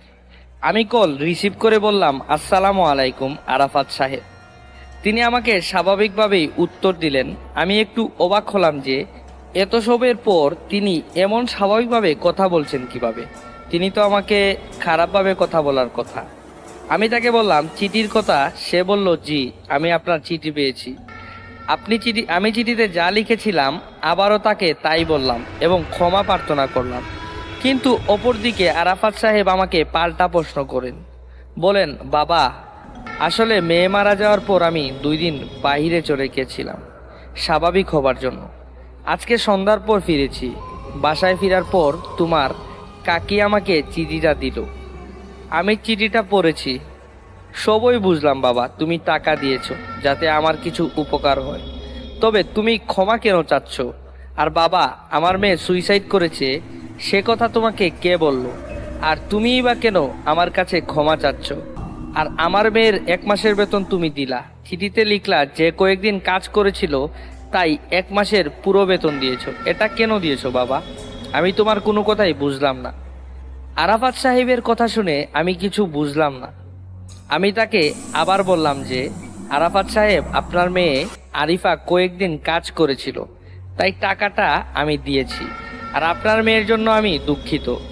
আরাফাত সাহেব আমার কথা শুনে এবার বললেন, বাবা, এদিকে আমার মেয়ে মারা গেল বাস অ্যাক্সিডেন্টে, 2 দিন হতে পারলো না। তুমি কেন আমার মেয়েকে নিয়ে এসব বলছো? আর আমার মেয়ে সুইসাইড করেছে এটা তোমাকে কে বলেছে? সে তো অ্যাক্সিডেন্টে মারা গেছে। আর আরিফা তোমার বাসায় কয়েকদিন কাজ করছে, এটা কিভাবে সম্ভব? এটা তো অসম্ভব। আমি বললাম, কাকা, অসম্ভব মানে? আপনি এসব কি বলছেন? আর বাস অ্যাক্সিডেন্ট করে মারা গিয়েছে আরিফা, এটা কি বলছেন আপনি? আরাফাত সাহেব আমাকে বললেন, বাবা, আরিফা তোমার বাসায় কয়েকদিন কাজ করেছিল, এটা অসম্ভব। কারণ যেদিন আরিফা বাসার থেকে রওনা দিয়েছিল তোমার বাসার উদ্দেশ্য নিয়েই, সেদিনই রিকশায় করে স্টেশনে আসার পথেই আরিফা একটি বাসের সাথে অ্যাক্সিডেন্ট করে মারা যায়। তাহলে সে তোমার বাসায় কয়েকদিন কাজ করবে কিভাবে? আরাফাত সাহেব আমাকে ধমক দিয়ে বলেন যে আমার মেয়ে মারা গেছে, এই নিয়ে আমি তোমার সাথে মজা করব কেন বাবা? পাগল আমি না, পাগল হয়েছ তুমি। আমার মেয়েকে আমি নিজ হাতে দাফন দিয়েছি, জানাজা পড়েছি। তুমি গ্রামে আসো, তার কবর দেখে যাও। এই বলে তিনি কল কাটলেন। তার কথাগুলো শুনে আমার মাথায় যেন আকাশ ভেঙে পড়েছে এবং আমি অনেক ভয় পেয়ে গিয়েছি। আমি হতভম্ব হয়ে সাথে সাথে আমার গাড়িটা নিয়ে বের হলাম গ্রামের উদ্দেশ্যে। গিয়ে আমি সোজা উঠলাম আরাফাত সাহেবের বাসায়। তিনি আমাকে দেখেই আমার হাত ধরে বললেন, আসো বাবা। তারপর আমাকে নিয়ে তিনি একটি কবরের সামনে দাঁড় করিয়ে বললেন, এই দেখো বাবা, এটা আমার মেয়ের কবর। তখন আমি দেখলাম আসলেই সেটা আরিফার কবর, কিন্তু আমার চোখ গেল কবরের উপর লেগে থাকা বোর্ডের উপর। সেখানে তারিখ লেখা 27শে জানুয়ারি 2024। এটা দেখে আমার পায়ের তলের জমি সরে গেল। আমি কি দেখছি এগুলো? যদি আরিফা আমার বাসায় যাওয়ার পথে অ্যাক্সিডেন্টে মারা যায়, তাহলে 4 দিন আমার বাসায় যেই মেয়ে ছিল সে কে ছিল? আমি তো আরিফাকে চিনি, সে তো অপরিচিত কেউ ছিল না, সে তো আরিফাই ছিল। আমি আরাফাত সাহেবকে বললাম, কাকা, আপনি লাশ পেয়েছেন কবে? তিনি বলল, যেদিন অ্যাক্সিডেন্ট হয়েছিল সেদিনের পরের দিন, অর্থাৎ 28শে জানুয়ারি সকালে ভোরবেলা ফজরের নামাজের পর জানাজা পড়ে তাকে দাফন করা হয়েছে। আমি আবার অবাক হলাম। আমি জিজ্ঞেস করলাম, কাকা, আপনি লাশ পেয়েছেন 28 তারিখে, আমি তো অ্যাম্বুলেন্সে করে লাশ পাঠিয়েছিলাম 31 তারিখে। আরাফাত সাহেব বললেন, লাশ কার? লাশ কিসের? আমি তো কোনো লাশই পাই নাই। তখন আমি সাথে সাথে সেই অ্যাম্বুলেন্স চালককে ফোন দিলাম। তার ফোন বন্ধ, তার সহকারীরও ফোন বন্ধ। আমি হসপিটালে ফোন দিলাম, সেখানে বললাম আমার একদিন একটি অ্যাম্বুলেন্স বুকিং করা হয়েছিল, সেই ড্রাইভারটার ঠিকানা চাইলাম। আমাকে হসপিটাল থেকে জানানো হলো, আপনি যে বুকিং করেছিলেন সেটা আপনি আবার ক্যান্সেল করে দিয়েছিলেন। এবং আমাকে তারা আরও বলে যে সেই দিনের বুকিং অ্যাকসেপ্ট করার পর তারা নাকি লাশ নেওয়ার জন্য আমার দেওয়া ঠিকানায় রওনা হওয়ার পর থেকে তারা উধাও হয়ে যায় এবং অ্যাম্বুলেন্সের নাকি কোনো হদিস পাওয়া যায়নি। সেদিনের পর থেকে এমনকি পুলিশ কমপ্লেন করার পরও কোনো লাভ হয়নি। সকল কিছুর পর আমার মাথা যেন কেমন ঘুরাচ্ছিল। আমি সেই দিন আরাফাত সাহেবের বাসায় রাত কাটিয়ে দিলাম। সকালে বাসায় রওনা হই এবং ভাবতে থাকি যে এসব কি হয়ে গেল আমার সাথে। আসলেই যদি আরিফা সেদিন মারা গিয়ে থাকে, তাহলে আমার বাসায় কে বা কারা আসলো? কার লাশ আমি পাঠালাম অ্যাম্বুলেন্সে করে? এবং কার লাশ নিয়ে সেই ড্রাইভার ও সহকারী উধাও হয়েছে? অনেকগুলো প্রশ্নের মাঝে আমি দ্বিধায় পড়ে গিয়েছিলাম। আমি ভয় পেয়ে গিয়েছিলাম। আমি একদিনও ঘুমাতে পারতাম না। রাতে এই মনে হতো আরিফা চলে আসছে। আরিফা এসে আমাকে বলছে আমাকেও খেয়ে ফেলবে, আমাকেও মেরে ফেলবে। তারপর আমি ডাক্তারের শরণাপন্ন হই এবং ডাক্তার আমাকে বলে আমার নাকি মনের মানসিক রোগ আছে। তারপর আমি একজন কবিরাজের সাথে যোগাযোগ করি। কবিরাজ আমাকে বিভিন্ন তন্ত্রমন্ত্র দেয় এবং একটি তাবিজ দেয়। সেই তাবিজটি আমি আমার সাথে রাখি। তারপর আমার সাথে কোনো ধরনের ঘটনাও ঘটেনি, কোনো সমস্যাও হয়নি। এই বলে হাফিজ সুহেল ভাই তার ঘটনাটি শেষ করেন। তো প্রিয় লিসেনার্স, এই ছিল ঘটনাটি যদি আপনাদের ভালো লেগে থাকে তাহলে দয়া করে আমাদের চ্যানেলটিকে সাবস্ক্রাইব করবেন। আসসালামু আলাইকুম প্রিয় লিসেনার্স, আজ আমি আপনাদের সাথে যে ঘটনাটি শেয়ার করতে যাচ্ছি সেই ঘটনাটি একজন তান্ত্রিকের মেয়ের সাথে ঘটে যাওয়া অলৌকিক ঘটনা। ঘটনাটি যিনি আমার সাথে শেয়ার করেছেন তিনি আমার দূর সম্পর্কের নানা। তো কথা না বাড়িয়ে সরাসরি ঘটনায় চলে যাচ্ছি। আমার নানা দরিদ্র ছিলেন। পরিবারের সবার বড় হওয়ার কারণে সংসারের দায়িত্বটা নানার কাঁধে এসে পড়ে, কিন্তু তিনি কোনো কাজ খুঁজে পাচ্ছিলেন না। খুব অভাবে আমার নানার দিন কাটছিল। আমার নানা গ্রামের কয়েকজন বন্ধুকে বলে রাখে তারা কোনো কাজ পেলে যেন নানাকে ব্যবস্থা করে দেয়। তো প্রায় 2 সপ্তাহ পরে নানার একজন বন্ধু একটি কাজের খবর নিয়ে নানার কাছে আসেন। নানার কাছে আসার পর নানাকে বলেন যে একজন তান্ত্রিকের সাথে কাজ করতে হবে। তখন আমার নানা ভয় পেয়ে যান। তিনি তার বন্ধুকে বলেন, তান্ত্রিক তো বিভিন্ন জাদুবিদ্যা ও কুফরি কালাম করেন, তার হয়ে আমি যদি কাজ করি তাহলে গ্রামের মানুষ আমাকে খারাপ বলবে, আমি তার সাথে কাজ করতে পারবো না। তারপর নানার বন্ধু নানাকে বুঝান, তান্ত্রিকের কাজ তো তান্ত্রিকই করবে, কিন্তু তুমি শুধু তান্ত্রিকের বাসায় ছোটোখাটো কাজ করে দিবে এবং তান্ত্রিক ভালো বেতনও দিবে। তখন নানা রাজি হয়ে যান, কারণ রাজি হওয়া ছাড়া তার কোনো উপায় ছিল না। সংসারের খরচপাতি এবং সংসার চালানোর জন্য কাজ না করলে তো টাকা পাওয়া যাবে না। তাই তিনি তার বন্ধুকে বললেন যে আমি কাজ করব তান্ত্রিকের সাথে, তুমি আমাকে কাজের ব্যবস্থা ঠিক করে দাও। তখন নানার বন্ধু বলল, আচ্ছা ঠিক আছে, আমি বিকালে এসে তোমাকে তান্ত্রিকের কাছে নিয়ে যাব। এই কথা বলে নানার বন্ধু তার বাসায় চলে যায়। তারপর বিকেলবেলা নানার বন্ধু নানার বাসায় আসেন এবং নানাকে নিয়ে ওই তান্ত্রিকের কাছে চলে যান। নানা ওইখানে যাওয়ার পর তান্ত্রিক নানাকে বিভিন্ন প্রশ্ন করেন। ওই তান্ত্রিক নানাকে বলেন, আমি যা যা করতে বলবো তা করতে পারবে তো? তখন নানা অবাক হয়ে বলেন, যা যা বলতে কি কি করতে হবে? তখন ওই তান্ত্রিক বলেন, বেশি কিছু করতে হবে না, আমার বাড়িতে যে সকল মেহমান আসবেন তাদেরকে দেখাশোনা করতে হবে এবং মাঝে মধ্যে আমি যখন বাইরে যাব তখন আমার সাথে যেতে হবে। তখন নানা বলেন, আচ্ছা ঠিক আছে। তখন তান্ত্রিক বলেন, বেতন নিয়ে কোনো চিন্তা করো না, আমি তোমাকে পর্যাপ্ত টাকা দিব, সে টাকা দিয়ে তুমি সহ তোমার পরিবার অনেক ভালোভাবেই চলতে পারবে। তো প্রিয় লিসেনার্স, এভাবে নানা তান্ত্রিকের বাসায় কাজ করতে থাকেন। লিসেনার্স, বলে রাখা ভালো যে ওই তান্ত্রিকের নাম ছিল কালু তান্ত্রিক। তিনি বিভিন্ন তন্ত্রমন্ত্রের মাধ্যমে জিনে ধরা রোগীর চিকিৎসা করতেন এবং ওই তান্ত্রিকের অনেক নাম ডাক ছিল, কারণ তিনি জিনে ধরা রোগীর খুব সহজেই চিকিৎসা করতে পারতেন। প্রিয় লিসেনার্স, একদিন ওই তান্ত্রিক নানাকে বলে রাত 12টার সময় কবরস্থান থেকে মাটি আনার জন্য। তখন নানা অনেক ভয় পেয়ে যান এবং তান্ত্রিকের মুখে মুখে বলেন, আমি এ কাজ করতে পারবো না। তখন তান্ত্রিক নানার উপর অনেক রেগে যান এবং নানাকে ভয় দেখান, যদি কবরস্থান থেকে মাটি না আনো তাহলে তোমাকে চাকরি থেকে বিতাড়িত করব। তারপর নানা চাকরি হারানোর ভয়ে তান্ত্রিকের কথায় রাজি হন। তারপর নানা 12টার দিকে কবরস্থানে যান এবং সাথে তার ওই বন্ধুকে নিয়ে যান, যেই বন্ধু নানাকে কাজের ব্যবস্থা করে দিয়েছিল। তারপর নানা ভয়ে ভয়ে ওই সদ্য দাফন হওয়া কবর থেকে মাটি আনতে যান, কিন্তু যখন ওই নানা মাটিতে হাত দিতে যাবেন তখনই নানার সাথে থাকা বন্ধু চিৎকার দিয়ে উঠল এবং দৌড় দিল। তারপর নানা এক মুঠ মাটি নিয়ে ওই বন্ধুর সাথে দৌড় দেন এবং সরাসরি তারা তান্ত্রিকের বাসায় চলে যান। যাওয়ার পর নানা তার বন্ধুকে জিজ্ঞেস করলো, চিৎকার কেন মারলি?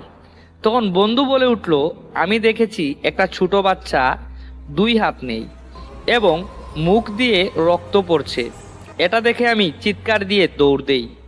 তখন নানাও অনেক ভয় পেয়ে যান।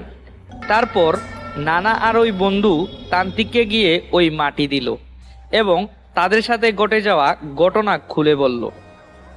তারপর তান্ত্রিক তাদের বলল, ভয় পাওয়ার কিছু নেই, এইগুলো তোমাদের মনের ভুল। তারপর তান্ত্রিক ওই মাটি নিয়ে তার ঘরে চলে গেল। ওই দিন রাতে নানা আর তার বন্ধু বেশি রাত হওয়ার কারণে তান্ত্রিকের বাসায় থেকে যায়। ওই দিন রাতে তারা যখন একসাথে ঘুমায় তখন বাহিরে অনেক জোর হতে শুরু করলো এবং তাদের রুমের সাথেই তান্ত্রিকের রুম হওয়ায় তারা দুইজন শুনতে পায় তান্ত্রিকের আওয়াজ ছাড়াও আরও কেউ একজন তান্ত্রিকের সাথে কথা বলছে।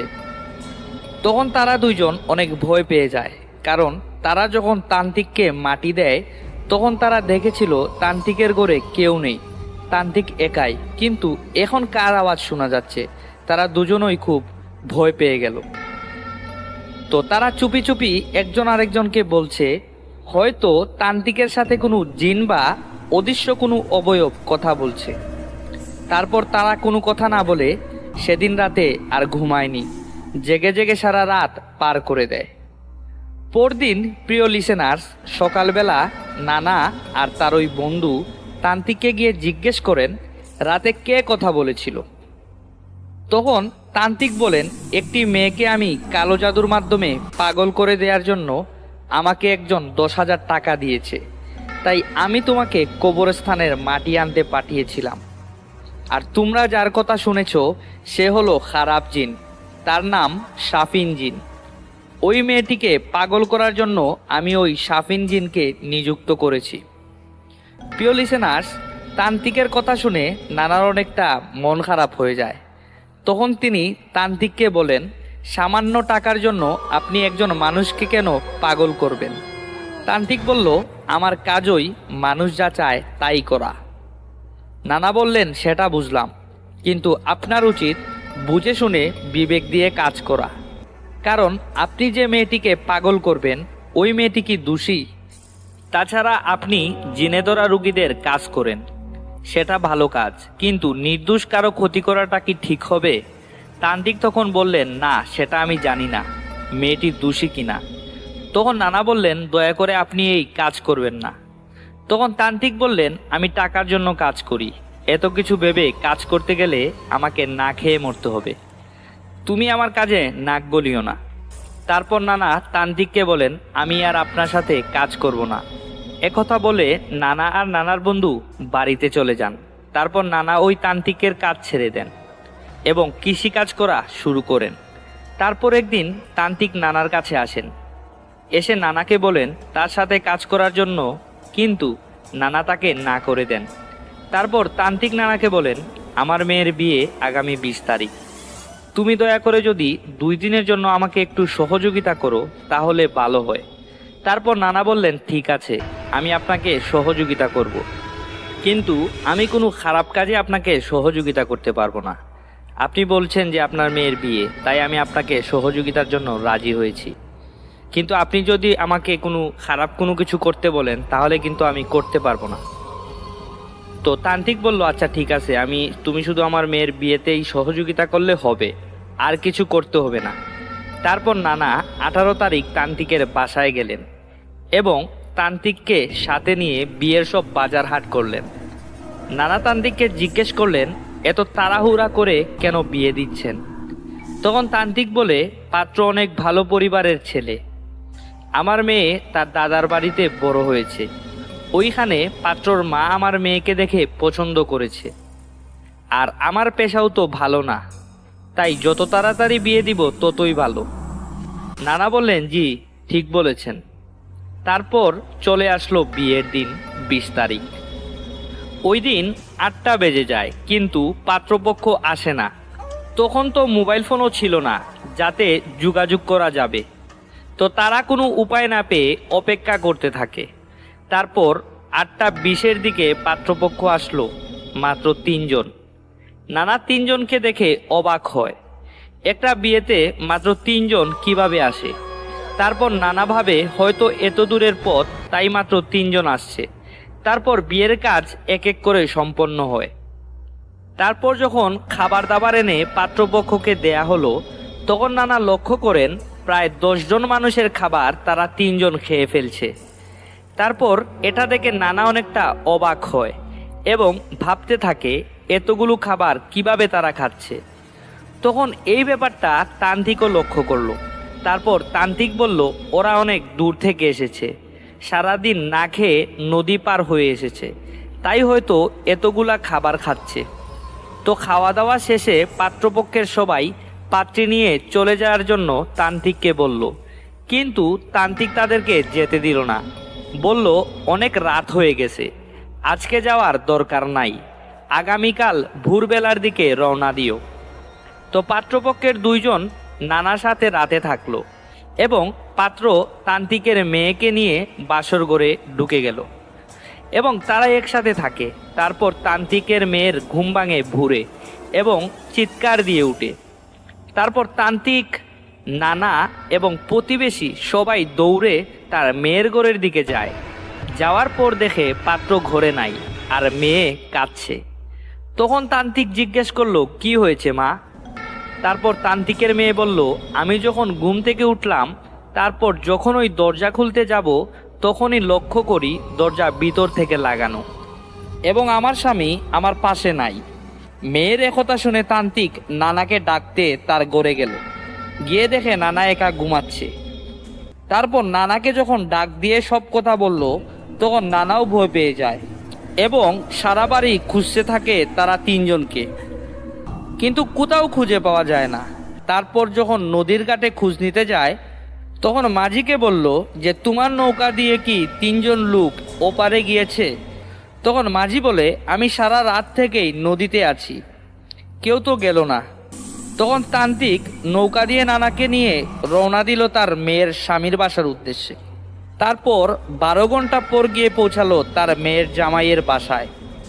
গিয়ে যা দেখে তা দেখার জন্য মোটেও প্রস্তুত ছিল না তান্ত্রিক ও নানা। তারা দেখে 3টি লাশ খাটিয়ার মাঝে এবং সবাই কান্নাকাটি করছে। তারপর তারা এটা দেখে অবাক হয়ে যায় এবং তারা লাশগুলোর চেহারা দেখতে যায়। গিয়ে দেখে ওই কালকে রাতের 3 জনের লাশ। তখন তান্ত্রিক তার মেয়ের জামাইয়ের পরিবারের কাছে জিজ্ঞেস করে তারা কিভাবে মারা গেল। তখন তাদের পরিবারের সবাই বলে, যখন তারা 3 জন তোমার মেয়ের জন্য বাজার কিনতে যায়, তখন নদীতে নৌকা ডুবে তারা 3 জনই মারা যায়। তারপর তান্ত্রিক জিজ্ঞেস করলো কখন তাদের লাশ উদ্ধার করা হয়েছে। তখন তারা বলল, সন্ধ্যা 6টার দিকে নদী থেকে তাদের লাশ উদ্ধার করা হয়। তখন প্রিয় লিসেনার্স, তান্ত্রিক ও নানার মাথায় আকাশ ভেঙে পড়ল। তারা অবাক হয়ে যায়, সন্ধ্যা 6টায় যদি তারা 3 জনের লাশ উদ্ধার করা হয়, তাহলে রাত 8:30 কে তান্ত্রিকের মেয়েকে বিয়ে করলো? একই রকম দেখতে। তখন তান্ত্রিকের বুঝতে বাকি রইল না কারা এই কাজ করেছে। তখন নানা তান্ত্রিককে জিজ্ঞেস করলো, আপনি চুপ হয়ে আছেন কেন? তখন তান্ত্রিক বলল, আমি 2টা বাচ্চা জিনকে বন্দি করেছিলাম এবং ওই 2টা বাচ্চা জিনের মা বাবা আমার কাছে সব সময় আসতো এবং বলতো আমি যেন তাদের ওই বাচ্চাদের ছেড়ে দেই, কিন্তু আমি তাদের দিয়ে বিভিন্ন কাজ করাতাম। যেমন কাউকে যদি জিনে ধরতো, তাহলে আমি ওই শক্তিশালী জিনদেরকে দিয়ে জিনে ধরা রোগীর চিকিৎসা করতাম। বারবার তারা আমার কাজ করে দিত, কিন্তু আমি ওদের বাচ্চাদের মুক্ত করতাম না এবং ওদের কাছে যেতে দিতাম না। আরও 2 মাস আগে কথা ছিল আমি ওদের বাচ্চাদের ওই শক্তিশালী জিনদের হাতে তুলে দিব, কিন্তু আমি দেইনি। তাই হয়তো ওরা ভেবেছে আমি ওদের বাচ্চাদের ছাড়ব না, তাই ওরা এখন আমার ক্ষতি করতেছে এবং ভয় দেখাচ্ছে। আর এই ঘটনাটা ওই জিনেরাই ঘটিয়েছে। গত রাতে যদি ওই জিনের সাথে আমার মেয়ের মিলন হয়ে থাকে, তাহলে তো ওই জিন আমার মেয়েকে মেরে ফেলবে। আর আমি যদি ওই রাতে জিনদের সাথে আমার মেয়েকে যেতে দিতাম, তাহলে তারা ওই রাতেই আমার মেয়েকে হত্যা করে ফেলতো। এই কথাগুলো শুনে নানা ভয় পেয়ে চোখ মুখ লাল হয়ে গেল। কেঁপে কেঁপে নানা বলল, আল্লাহ আমাকে বাঁচিয়েছে, আমি গত রাত ওই জিনগুলোর সাথেই ঘুমিয়েছিলাম। তারপর তান্ত্রিক বলল, ওরা তোমার ক্ষতি করবে না, কারণ তুমি ওদের কোনো ক্ষতি করোনি, ওরা আমার ক্ষতি করবে। তারপর প্রিয় লিসেনার্স, তান্ত্রিক আরও বলে, ওরা আমার যে ক্ষতি করেছে আমি তাদেরকে উচিত শিক্ষা দিব। এখনো ওই জিনের 2টা বাচ্চা আমার কাছে বন্দি আছে। ওরা আমার যে ক্ষতি করেছে আমি তাদেরকে উচিত শিক্ষা দিব। এখনো ওই জিনের 2টা বাচ্চা আমার কাছে বন্দি আছে। তারপর নানা বললেন, আপনি ওই জিনগুলোকে ছেড়ে দিন, তা না হলে তারা আরো ক্ষতি করতে পারে আপনার। তারপর নানা ও তান্ত্রিক তাদের দাফন কাফনের কাজ শেষ করে তারা 2 জন আবার নৌকা দিয়ে তান্ত্রিকের বাসার উদ্দেশ্যে রওনা হয়। যখন তারা নৌকায় উঠে তখনই তাদের সাথে ঘটে যায় একটি লোমহর্ষক ঘটনা। তো প্রিয় লিসেনার্স, এই ঘটনাটির বাকি অংশ আমি আপনাদের সাথে আগামীকালকের এপিসোডে শেয়ার করব। এই তান্ত্রিকের সাথে ঘটে গিয়েছিল নৌকায় ওঠার পর ভয়ানক ঘটনা, এবং তার মেয়ের সাথে তো যে ঘটনাটি ঘটে গিয়েছিল সেই ঘটনাটি তো এখনো সম্পূর্ণ রয়েছে প্রিয় লিসেনার্স। তো আপনারা আশা করছি আগামীকালকের এপিসোডটি শুনবেন, এবং কথা না আবার এই প্রিয় লিসেনার্স চলে যাচ্ছি আরেকটি ঘটনায়। যাওয়ার আগে প্রিয় লিসেনার্স আপনাদেরকে একটি কথা বলে নেই, দয়া করে আমাদের এই চ্যানেলটিকে আপনারা সাবস্ক্রাইব করবেন। আমরা পরবর্তী এপিসোড ছাড়ার সাথে সাথেই আপনাদের কাছে নোটিফিকেশন চলে যাবে। তো প্রিয় লিসেনার্স আমাদেরকে কমেন্ট করে জানাবেন যে আমাদের ঘটনাটি কীরকম লাগলো। তো আর কথা না বাড়াই চলে যাচ্ছি আরও একটি নতুন ঘটনায়। আসসালামু আলাইকুম প্রিয় লিসেনার্স, আশা করছি আপনারা সবাই ভালো আছেন। আমি আজকে আপনাদের সাথে যে ঘটনাটি শেয়ার করতে যাচ্ছি, এই ঘটনাটি একটি মসজিদ কেন্দ্রিক ঘটনা, মসজিদকে নিয়ে ঘটনাটি। তো এই ঘটনাটি আমাকে যে পাঠিয়েছে তার বয়স 18 বছর এবং সে একজন এসএসসি পরীক্ষার্থী। সে এসএসসি পরীক্ষা দিয়ে দিয়েছে এবং সে আমাদের সাথে এই ঘটনাটি শেয়ার করেছে।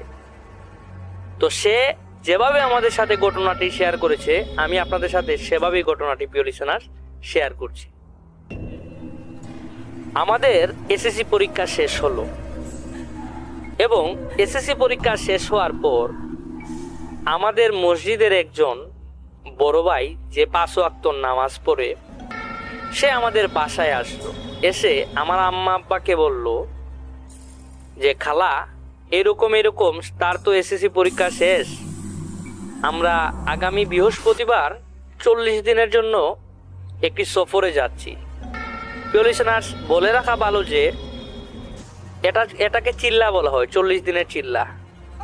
তো যারা হিন্দু ধর্মাবলম্বী তাদের জন্য আমি বিষয়টা খুলে বলছি যে মুসলিম ধর্মে যারা আছে তারা আসলে দিনের পথে আল্লাহর রাস্তায় সময় ব্যয় করে। কেউ কেউ 3 দিনের জন্য এক মসজিদ থেকে অন্য এলাকার আরেকটি মসজিদে যায়, অনেকে 40 দিনের জন্য দূর দূরান্তের মসজিদগুলোতে যায়, গিয়ে সেখানে তারা দিনের দাওয়াত দেয়, ইসলামের দাওয়াত দেয়, যারা নামাজ পড়ে না তাদেরকে দাওয়াত দেয়, এইরকম আর কি। এই কাজের জন্য এটাকে বলা হয় চিল্লা। তো ওই মসজিদের বড় ভাই কি করলো, আমার মা বাবাকে বললো যে ওর তো এসএসসি পরীক্ষা শেষ, এখন তো সে বেকার সময় পার করছে, তো তার রেজাল্টও অনেকদিন পর দিবে। তো খালা আমরা বৃহস্পতিবারে 40 দিনের চিল্লায় এমুক মসজিদে যাচ্ছি, তো আপনি যদি শান্তকে আমাদের সাথে একটু দেন তাহলে ভালো হয় আর কি। তো শান্ত হলাম আমি আর কি প্রিয় লিসেনার। তো আমাকে এই কথা বললো, আমার মা বাবাকে এই কথা বললো যে আমাকে 40 দিনের জন্য তাদের সাথে যাতে দেয় এই অনুমতি আর কি তারা চাইছে। তো আমার মা বাবাও অত্যন্ত ধার্মিক ছিল এবং চিন্তা করলো যে পরীক্ষা শেষ, এখন আমি যদি এইরকম ঘোরাঘুরি করি তাহলে নষ্ট হয়ে যাব, তো সময়টা ভালো কাজে যেন লাগাই। তাই আমার মা বাবা রাজি হলো এবং বললো আচ্ছা ঠিক আছে আমি তোমাদের সাথে ওকে দিব, তোমরা দেখে শুনে রাখিও। তো প্রিয় লিসেনার্স, ওই দিন ছিল মঙ্গলবার, তো বুধবার আর বৃহস্পতিবার এই 2 দিন ছিল আমাদের হাতে। তো আমি কাপড় চোপড় গুছালাম এবং আমি আমার আরেকটি বন্ধুকে বুঝিয়ে শুনিয়ে আমার সাথে নিলাম। তো প্রিয় লিসেনার্স, বৃহস্পতিবার আসলো। বৃহস্পতিবার এশার নামাজ পড়ে আমরা ওই লাক্কাতুরার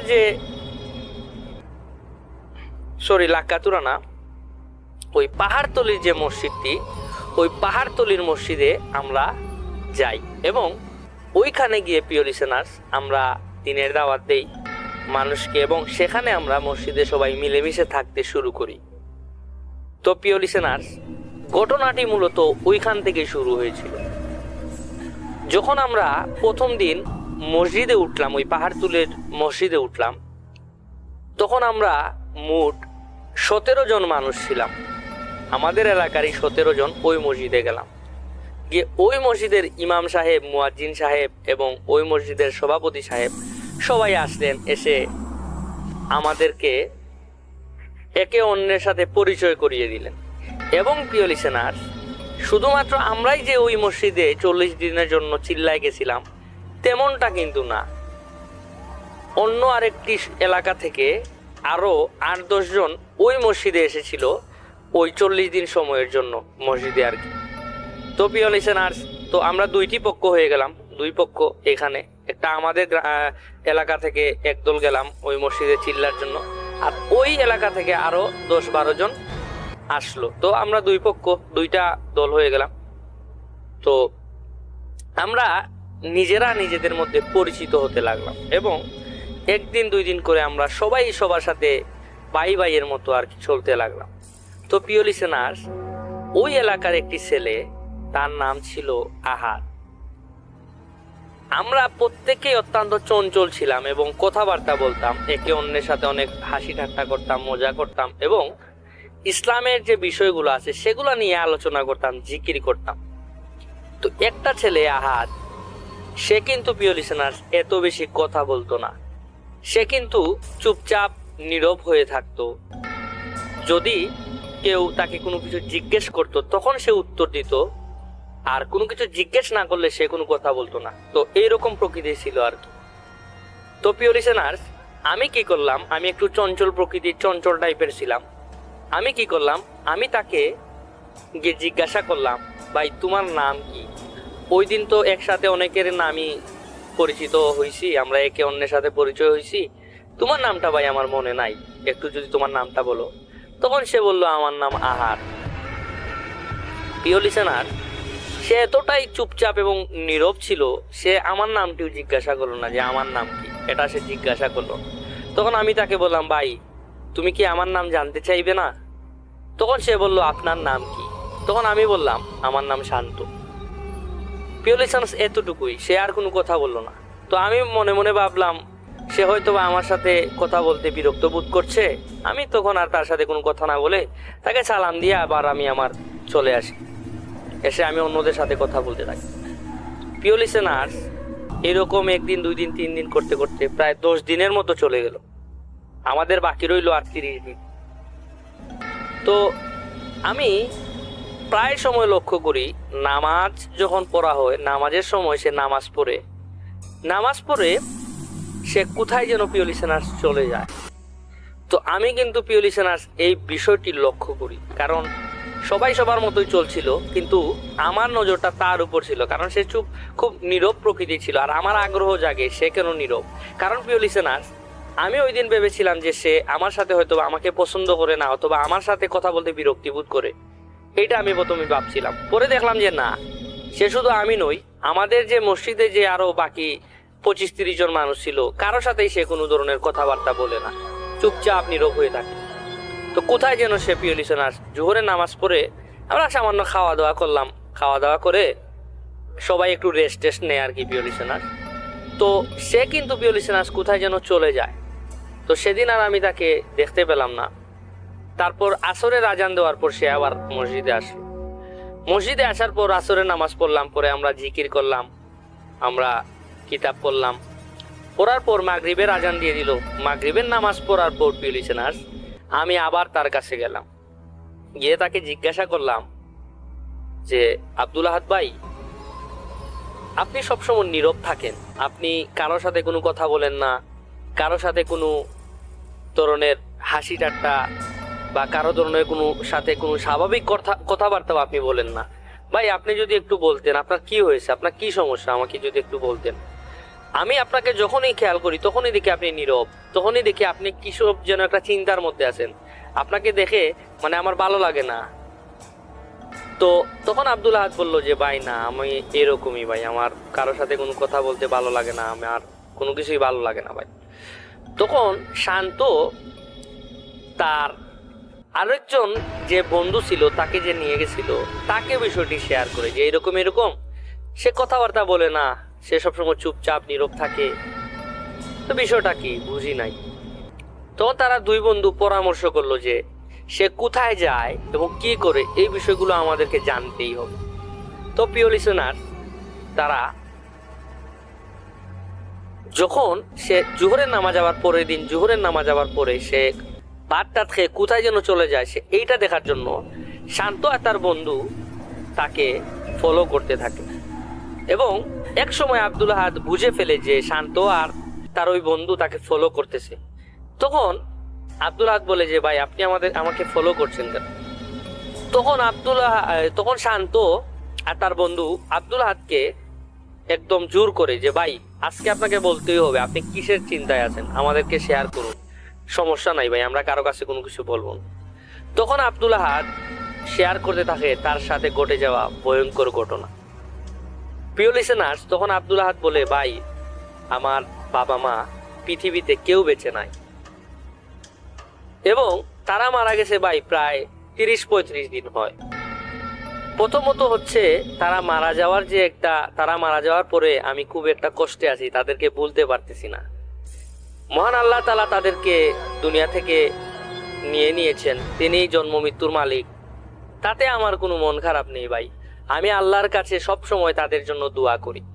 কিন্তু আমার মা বাবার যে অস্বাভাবিক মৃত্যু হয়েছে তার জন্য আমি সব সময় চিন্তায় থাকি এবং আমার সাথে অত্যন্ত ভয়ানক ঘটনা হয়। তো এই কথা বলার পর শান্ত তার বন্ধু অবাক হয়ে যায়, ভাই কি বলতেছেন এইসব, আপনার বাবা মা কি একসাথে মারা গেছে? তখন ওই আব্দুল আহাদ বলে উঠলো, হ্যাঁ ভাই আমার বাবা মাকে একসাথেই তাদের লাশ পাওয়া গেছে। তো এই কথা শোনার পর শান্ত আর তার বন্ধু চমকে উঠে অবাক হয়ে যায়। তখন তারা পুরো ঘটনাটি শোনার জন্য আব্দুল আহাদকে অনুরোধ করে। তখন আব্দুল আহাদ তার সাথে ঘটে যাওয়া ঘটনাগুলো তাদেরকে বলতে লাগলো। তখন আব্দুল আহাদ বলল, ভাই আমরা একটা গ্রামে বাস করি এবং ওই গ্রামে আমরা বাপ চাচা হচ্ছে 3 জন। তো আমার এক চাচা মারা গেছে এবং আমার ওই মারা যাওয়া যে চাচা ছিলেন তিনি তার পরিবারের যে ছেলে মেয়ে আছে তারা সবাই শহরে থাকে, গ্রামটা ওইখানে যে তারা কেউ থাকে না, তো তারা তাদের বাউন্ডারি করে তাদের জায়গাটা তারা নিয়ে নিছে। কিন্তু সমস্যা হইছে আমার বাবার এবং আমার যে চাচা ওই 2 জনের জায়গাটা এখনো ভাগাভাগি হয় নাই এবং আমার চাচা সবসময় আমার বাবাকে জোর জবরদস্তি করতো, আমার বাবাকে দেখতে পারতো না। আমার বাবাকে না দেখারও আরেকটা কারণ আছে, কারণ আমার বাবা ছিল সৎ ভাই। প্রিয়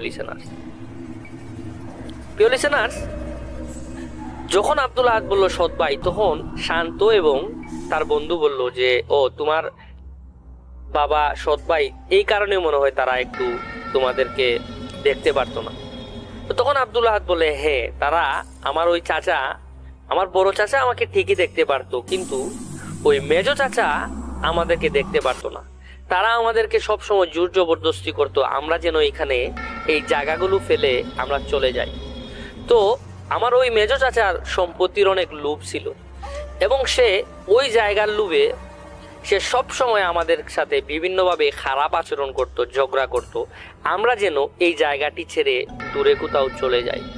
তো প্রিয় লিসেনার্স, ওই জায়গার অনেক দাম ছিল, বাজার মূল্য অনেক টাকা ছিল এবং আমরা তাদের অত্যাচার দিনের পর দিন সহ্য করতে থাকি। এই কথাটি আব্দুল আহাদ বলল এবং ওই জায়গাটির তাদের ওই মেজো চাচার অত্যাচার কিন্তু তারা দিনের পর দিন সহ্য করে, কিন্তু কোথাও যেতে পারে না, কারণ তারা আর্থিকভাবে ছিল অসচ্ছল, যে কারণে তারা কোথাও যেতে পারছিল না, যে অন্য কোথাও গিয়ে ঘরটর বানিয়ে জায়গা কিনে থাকবে, ওই রকমও পারতেছিল না। তো আব্দুল আহাদ আরো বলল যে আমরা গরু পালতাম, আমাদের গরুটা ওদের সীমানায় যেত, অনেক সময় গরু অনেক সময় প্রসাব করতো, পায়খানা করতো, তো এইসব গোবর টুবর তাদের সীমানায় গেলে তারা আমাদের সাথে ওইটা নিয়েও ঝগড়া লাগাতো। তো তারা আমাদের গরুকে বিষ খাইয়ে মেরে ফেলে। তো প্রিয় লিসেনার্স, এই কথাগুলো যখন আব্দুল আহাদ বলছিল তখন শান্তরা কিন্তু মনোযোগ সহকারে শুনছিল। তো তারপর মাগরিবের আজান দিয়ে দেয় এবং তখন আব্দুল আহাদ ঘটনার পুরোটা বলতে পারেনি, তখন যে যার মতো করে বললো, ভাই ঘটনা আপনার পরে শুনবো, এখন নামাজ পড়ে ফেলি চলেন। তখন তারা নামাজ পড়ে ফেলে এবং নামাজ পড়ে কিছু জিকির আজকার করে তারা এশার নামাজও পড়ে ফেলে। তো এশার নামাজের পর তারা কিন্তু একসাথে প্রিয় লিসেনার্স ঘুমায় সবাই।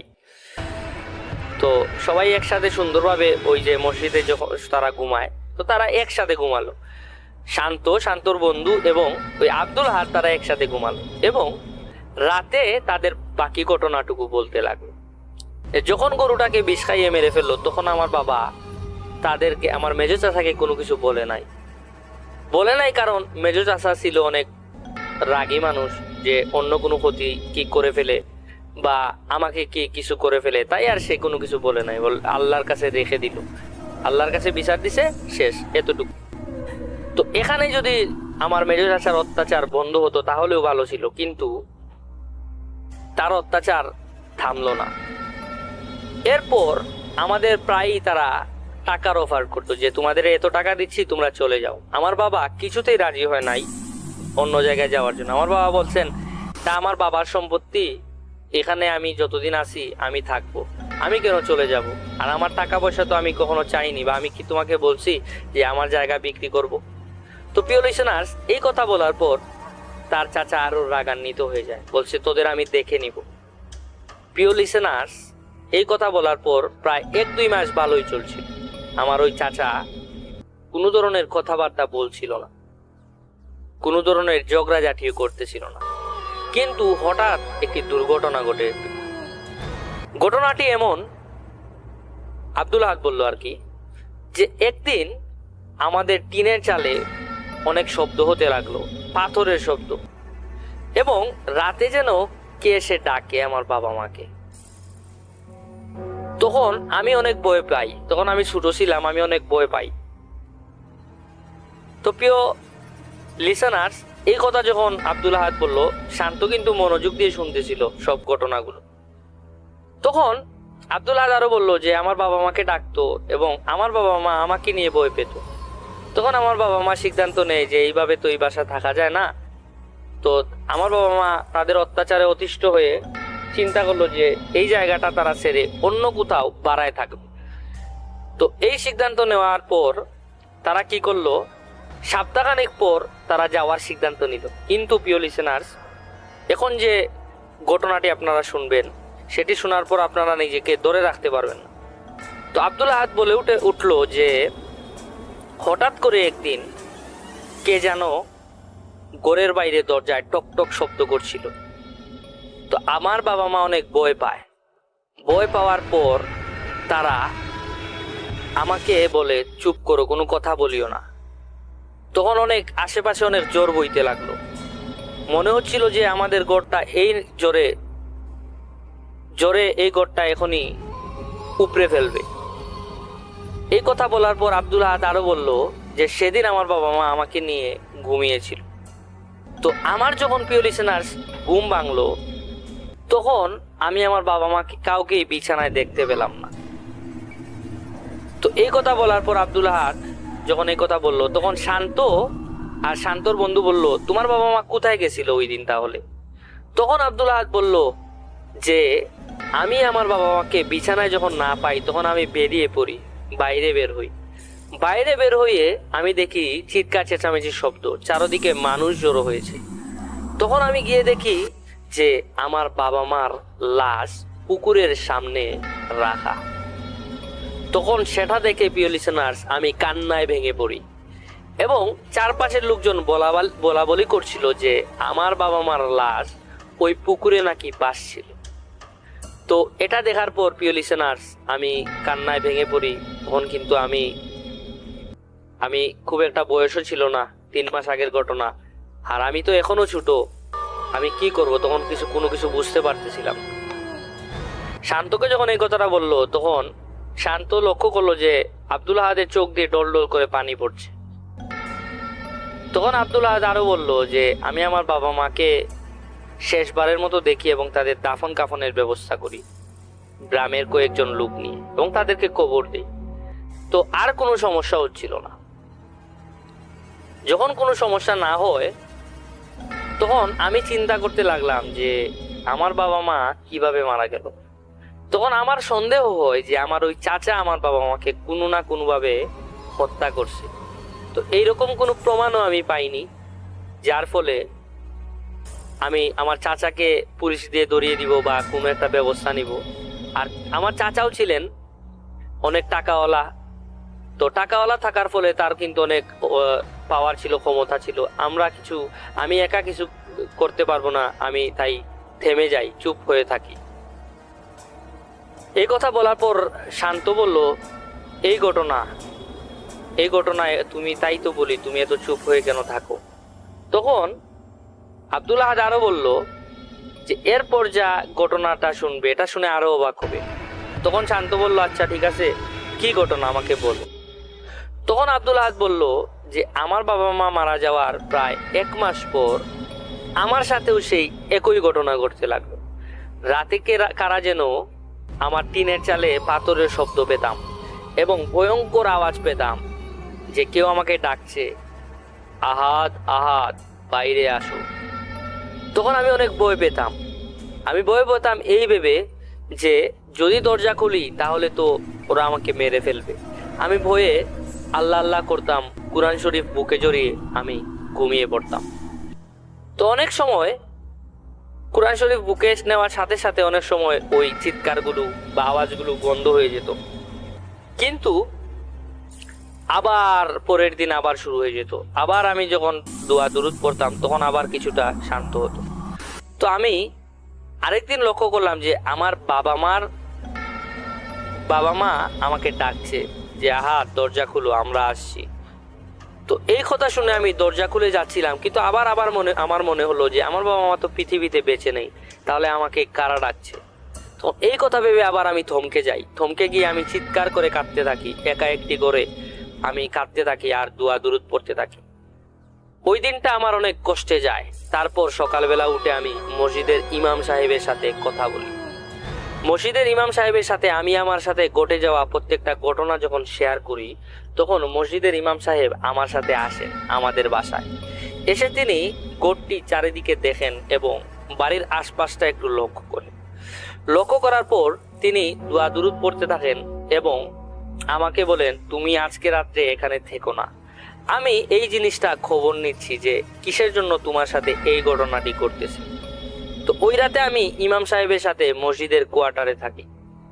যখন মসজিদের কোয়ার্টারে থাকি তখন দেখলাম ইমাম সাহেব ওনার কোয়ার্টার থেকে বের হয়ে যাচ্ছেন এবং আমাকে বলছেন, তুমি এই রুম থেকে বের হয়েও না, এটা সুরক্ষিত, এখানে তোমার কোনো সমস্যা হবে না। তখন আমি ইমাম সাহেবকে জিজ্ঞাসা করলাম যে আপনি কোথায় যাচ্ছেন। তখন বলল, আমি একটি জিনের কাছে যাচ্ছি এবং এই জিনের কাছ থেকে আমি তোমার বাসায় কি হচ্ছে সেই বিষয়গুলো জানবো। তখন ইমাম সাহেব এই কথা বলে বের হয়ে গেলেন। বের হয়ে তিনি তার অধীনস্থ জিনের সাথে কথা বলতে লাগলেন এবং উনি জানতে পারলেন যে আমাদেরকে নাকি কালো জাদু করা হয়েছে, আমরা যাতে প্রত্যেকেই কঠিনভাবে মারা যাই সেজন্য আমাদের ভয়ঙ্কর কালো জাদু করা হয়েছে। একটা জিন, খারাপ বদ জিন, ওই জিন আমার বাবা মাকে বিভিন্ন ছলনায় ফেলে পুকুরে ডেকে নিয়ে ওইখানে তাদেরকে ডুবিয়ে হত্যা করে এবং ওই জিনটাই নাকি আমার সাথে লাগিয়ে দিয়েছে কালো জাদুর মাধ্যমে, যাতে আমাকেও তারা শেষ করে ফেলে। এবং ওই জিনে এইটাও খবর দেয় ইমাম সাহেবকে যে ওই জিনটা এখনো তার সাথে আছে এবং সুযোগ পেলেই তাকে ক্ষতি করবে। তো প্রিয় লিসেনার্স, এটা যখন ইমাম সাহেব জানতে পারেন, জানার পর আব্দুল আহাদকে সবকিছু খুলে বলেন যে এরকম তোমার সাথে বদ জিন আছে এবং ওই জিনটা তোমার বাবা মাকেও হত্যা করছে এবং তোমাদেরকে কালো জাদু করে পৃথিবী থেকে চিরতরে বিদায় দেওয়ার জন্যই এটা কালো জাদু করছে। তখন আব্দুল আহাদ জিজ্ঞাসা করলো যে আমাদের এই কালো জাদুটা কে করছে। তখন ইমাম সাহেব বলল, কে করছে সেটা হচ্ছে তোমার চাচা, তোমার মেজো চাচাই তোমাদেরকে হত্যা করার জন্য এই কালো জাদুটি করেছে। তখন আব্দুল আহাদ কাঁদতে লাগলো যে আমার চাচা, আমার বাবা সৎ ভাই হয়ে বলে কি আমার চাচা এই জঘন্য কাজটি করতে পারলো। তখন ইমাম সাহেবকে জড়িয়ে ধরে অনেক কাঁদতে লাগলো আব্দুল আহাদ। তখন ইমাম সাহেব বললেন, সমস্যা নাই, আমি তোমার ঘরটা বন্ধ করে দিচ্ছি এবং তোমাকে কিছু পানি পড়া এবং তেল পড়া দিচ্ছি এবং একটি তাবিজ দিচ্ছি, সেটি তুমি সবসময় তোমার পকেটে রাখবে, তোমার কোনো সমস্যা হবে না এবং ওই জিনটি তোমার ক্ষতি করার চেষ্টা করবে, তুমি সাবধানে থেকো। তো ইমাম সাহেবের কাছ থেকে সেই পানি পড়া, তেল পড়া এবং তাবিজটি নেওয়ার পর তার আর কোনো সমস্যা হলো না। তারপর সে যখন বাহিরে একদিন ওই তাবিজটি দেখে বাথরুম করার জন্য বাথরুমে গেল। তো ওই বাথরুমে যাওয়ার পর প্রিয় লিসেনার্স, সে লক্ষ্য করলো বাহিরে বিভৎস চেহারার একজন তাকে ডাকছে এবং তার বাবা মার কণ্ঠের মতো করে তাকে ডাকছে, আব্দুল আহাদ, আমি তোর বাবা, চল আমার সাথে ওই পুকুর থেকে ঘুরে আসি। এই কথাটি যখন আব্দুল আহাদকে বলল, তখন প্রিয় লিসেনার্স সে ভয়ে চিৎকার করতে লাগলো এবং সে অনুভব করলো যেন তার শরীরের রক্তগুলো শেষ হয়ে যাচ্ছে। তো সে এক দৌড়ে, প্রিয় লিসেনার্স, সে চলে গেল তার ঘরে এবং সাথে সাথে গিয়ে প্রিয় লিসেনার্স সেই তাবিজটি তার পকেটে নিল এবং এই ধরনের সব এই ডাকাডাকিও বন্ধ হয়ে গেল। তো প্রিয় লিসেনার্স, প্রায়ই নাকি আব্দুল আহাদ বলল, প্রায়ই নাকি তার সাথে এই ধরনের ঘটনা ঘটতে থাকে এবং ওই জিনটা তাকে প্রত্যেক দিন ডাকে। তো সে চলনায় পরে অনেক দিন চলেও গেছিল ওই জিনের সাথে, কিন্তু তার ভাগ্য ভালো ছিল, আজান হওয়ায় ওই জিনটি কোনো ক্ষতি করতে পারছিল না এবং সে তাড়াতাড়ি দৌড়ে বাসায় চলে আসে। এখনো নাকি জিনটি তাকে ডাকে। তো প্রিয় লিসেনার্স, একটু আগে যে বলছিলাম এই কথাগুলো কিন্তু আব্দুল আহাদ এই শান্ত আর শান্তর বন্ধুর সাথে বর্ণনা করতে থাকে এবং শান্ত ও শান্তর বন্ধু যখন এগুলো শুনে তখন তারা তাকে প্রশ্ন করে, আব্দুল আহাদ, আমরা তো এটাও লক্ষ্য করেছি যে তুমি তো এই যে জোহরের নামাজের পর খাওয়া দাওয়া করার পর দেখি তুমি কোথায় যেন চলে যাও, তাহলে তুমি কোথায় যাও? সেটা শান্ত এবং শান্তর বন্ধু জানতে চাইলো। কিন্তু প্রিয় লিসেনার্স, তুমি যে ওই জোহরের নামাজের পর খাবার দাবার করে কোথায় যেন চলে যাও, তুমি কোথায় যাও? তখন শান্ত এটা আব্দুল আহাদকে জিজ্ঞাসা করলো এবং আব্দুল আহাদ বলল, আমি নিজেও জানি না আমি কোথায় যাই, আমাকে কোন যেন ছলনায় আমার মা বাবা এসে আমাকে ডাকে, আমার মা বাবার রূপ ধরে এসে কারা যেন আমাকে ডাকে এবং আমি আমার মা বাবার কষ্ট ভুলতে পারি না, বিদায় আমি চলে যাই। তো এই কথা বলার পর শান্ত আর শান্তর বন্ধু বলল, না, তুমি এভাবে যেও না, ওরা তোমার ক্ষতি করতে পারে। এবং শান্ত বলল যে তুমি এই যে মসজিদে আসছো, মসজিদে কেন তুমি এই চিল্লায় আসছো? তখন আব্দুল আহাদ বলে, আমার সাথে যখন এই ধরনের ঘটনাগুলো ঘটছিল তখন আমাদের ইমাম সাহেব আমাকে বলছিল যে আমি যেন বাড়িতে খুব বেশি না থাকি, এরকম আল্লাহর রাস্তায় যেন আমি সময় কাটাই, যাতে করে আমার কাছে আমার সাথে থাকা খারাপ বজ্জিনা আসরগুলো আস্তে আস্তে কমে যায়। তো প্রিয় লিসেনার্স, এই কথা বলে আব্দুল আহাদ আরো বলল যে ওরা এখনো আমাকে ডাকে, ওই জিনটা এখনো আমাকে ডাকে এবং আমি কোথায় যেন চলে যাই আমি নিজেও বুঝি না। তো প্রিয় লিসেনার্স, এই কথা যখন আব্দুল আহাদ শান্তর বন্ধুকে বলল, তখন শান্তর বন্ধু বলল যে তুমি কোথাও বের হয়েও না, প্রয়োজনে তুমি আমাদেরকে ডাক দিও, আমরাও তোমার সাথে যাব, কিন্তু তুমি একা একা কোথাও যেও না। তো প্রিয় লিসেনার্স, আব্দুল আহাদ এই সম্পূর্ণ ঘটনা বলার পর রাত প্রায় 1টা-2টার মতো বেজে গেল। তখন তারা ওই যে মসজিদের যে খাদেম ছিলেন, তখন তারা বললো, এত গল্প কিসের, তোমরা ঘুমাও। তখন এই কথা বলার পর তারা 2-3 জনই ঘুমিয়ে পড়ল। তো পরদিন প্রিয় লিসেনার্স আবারও জোহরের নামাজ পড়ার পর তারা ভাত খেলো। খাওয়ার পর শান্তর বন্ধু একটু রেস্ট নিচ্ছিল এবং ঘুমিয়ে পড়ছিল। তো ঘুমিয়ে পড়ার পর প্রিয় লিসেনার্স, তারা যখন ঘুম থেকে উঠলো তখন তারা লক্ষ্য করলো মসজিদের সবাই যেন একটু চিল্লাচিল্লি করছে, চিৎকার শোনা যাচ্ছে। তো এই চিৎকার শোনার পর প্রিয় লিসেনার্স তারাও শান্তর বন্ধু ওই মসজিদের পিছনে যে জঙ্গল ছিল ওই জঙ্গলে চলে যায়। জঙ্গলে চলে যাওয়ার পর তারা দেখে সেইখানে আব্দুল আহাদের লাশ এবং ওই তাকে চারিদিকে ঘিরে রয়েছে প্রায় 30 জন মানুষ।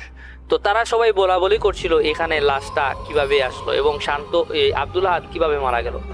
তখন প্রিয় লিসেনার্স, এই শান্ত আর শান্তর বন্ধু ঠিকই বুঝে গেল যে এটা কিভাবে মৃত্যু হয়েছে তারা জানে আর বাকি কেউ জানে না, কারণ তারা তো প্রত্যেকটা ঘটনা জানে যে এই আব্দুল আহাদের চাচা তাকে কালো জাদু করেছিল এবং তার বাবা মাকে যেভাবে হত্যা করছে তাকেও সেই জিনটি, আব্দুল আহাদকেও সেই জিনটি হত্যা করে ফেলছে। এবং তারা শান্ত এবং শান্তর বন্ধু ওই ঘটনাটা ইমাম সাহেবের কাছে গোপনে বলে যে এরকম এই কারণেই মনে হয় আব্দুল আহাদ মারা গেছে। এবং প্রিয় লিসেনার্স, আব্দুল আহাদের শরীর এমনভাবে সাদা হয়েছিল যেন তার শরীরে 1 ফোঁটা রক্তও নেই, যেন সমস্ত রক্তগুলো ওই জিনটি চুষে খেয়ে ফেলেছে এবং কি বিভৎস চেহারা সেটা আপনারা কল্পনাও করতে পারবেন না।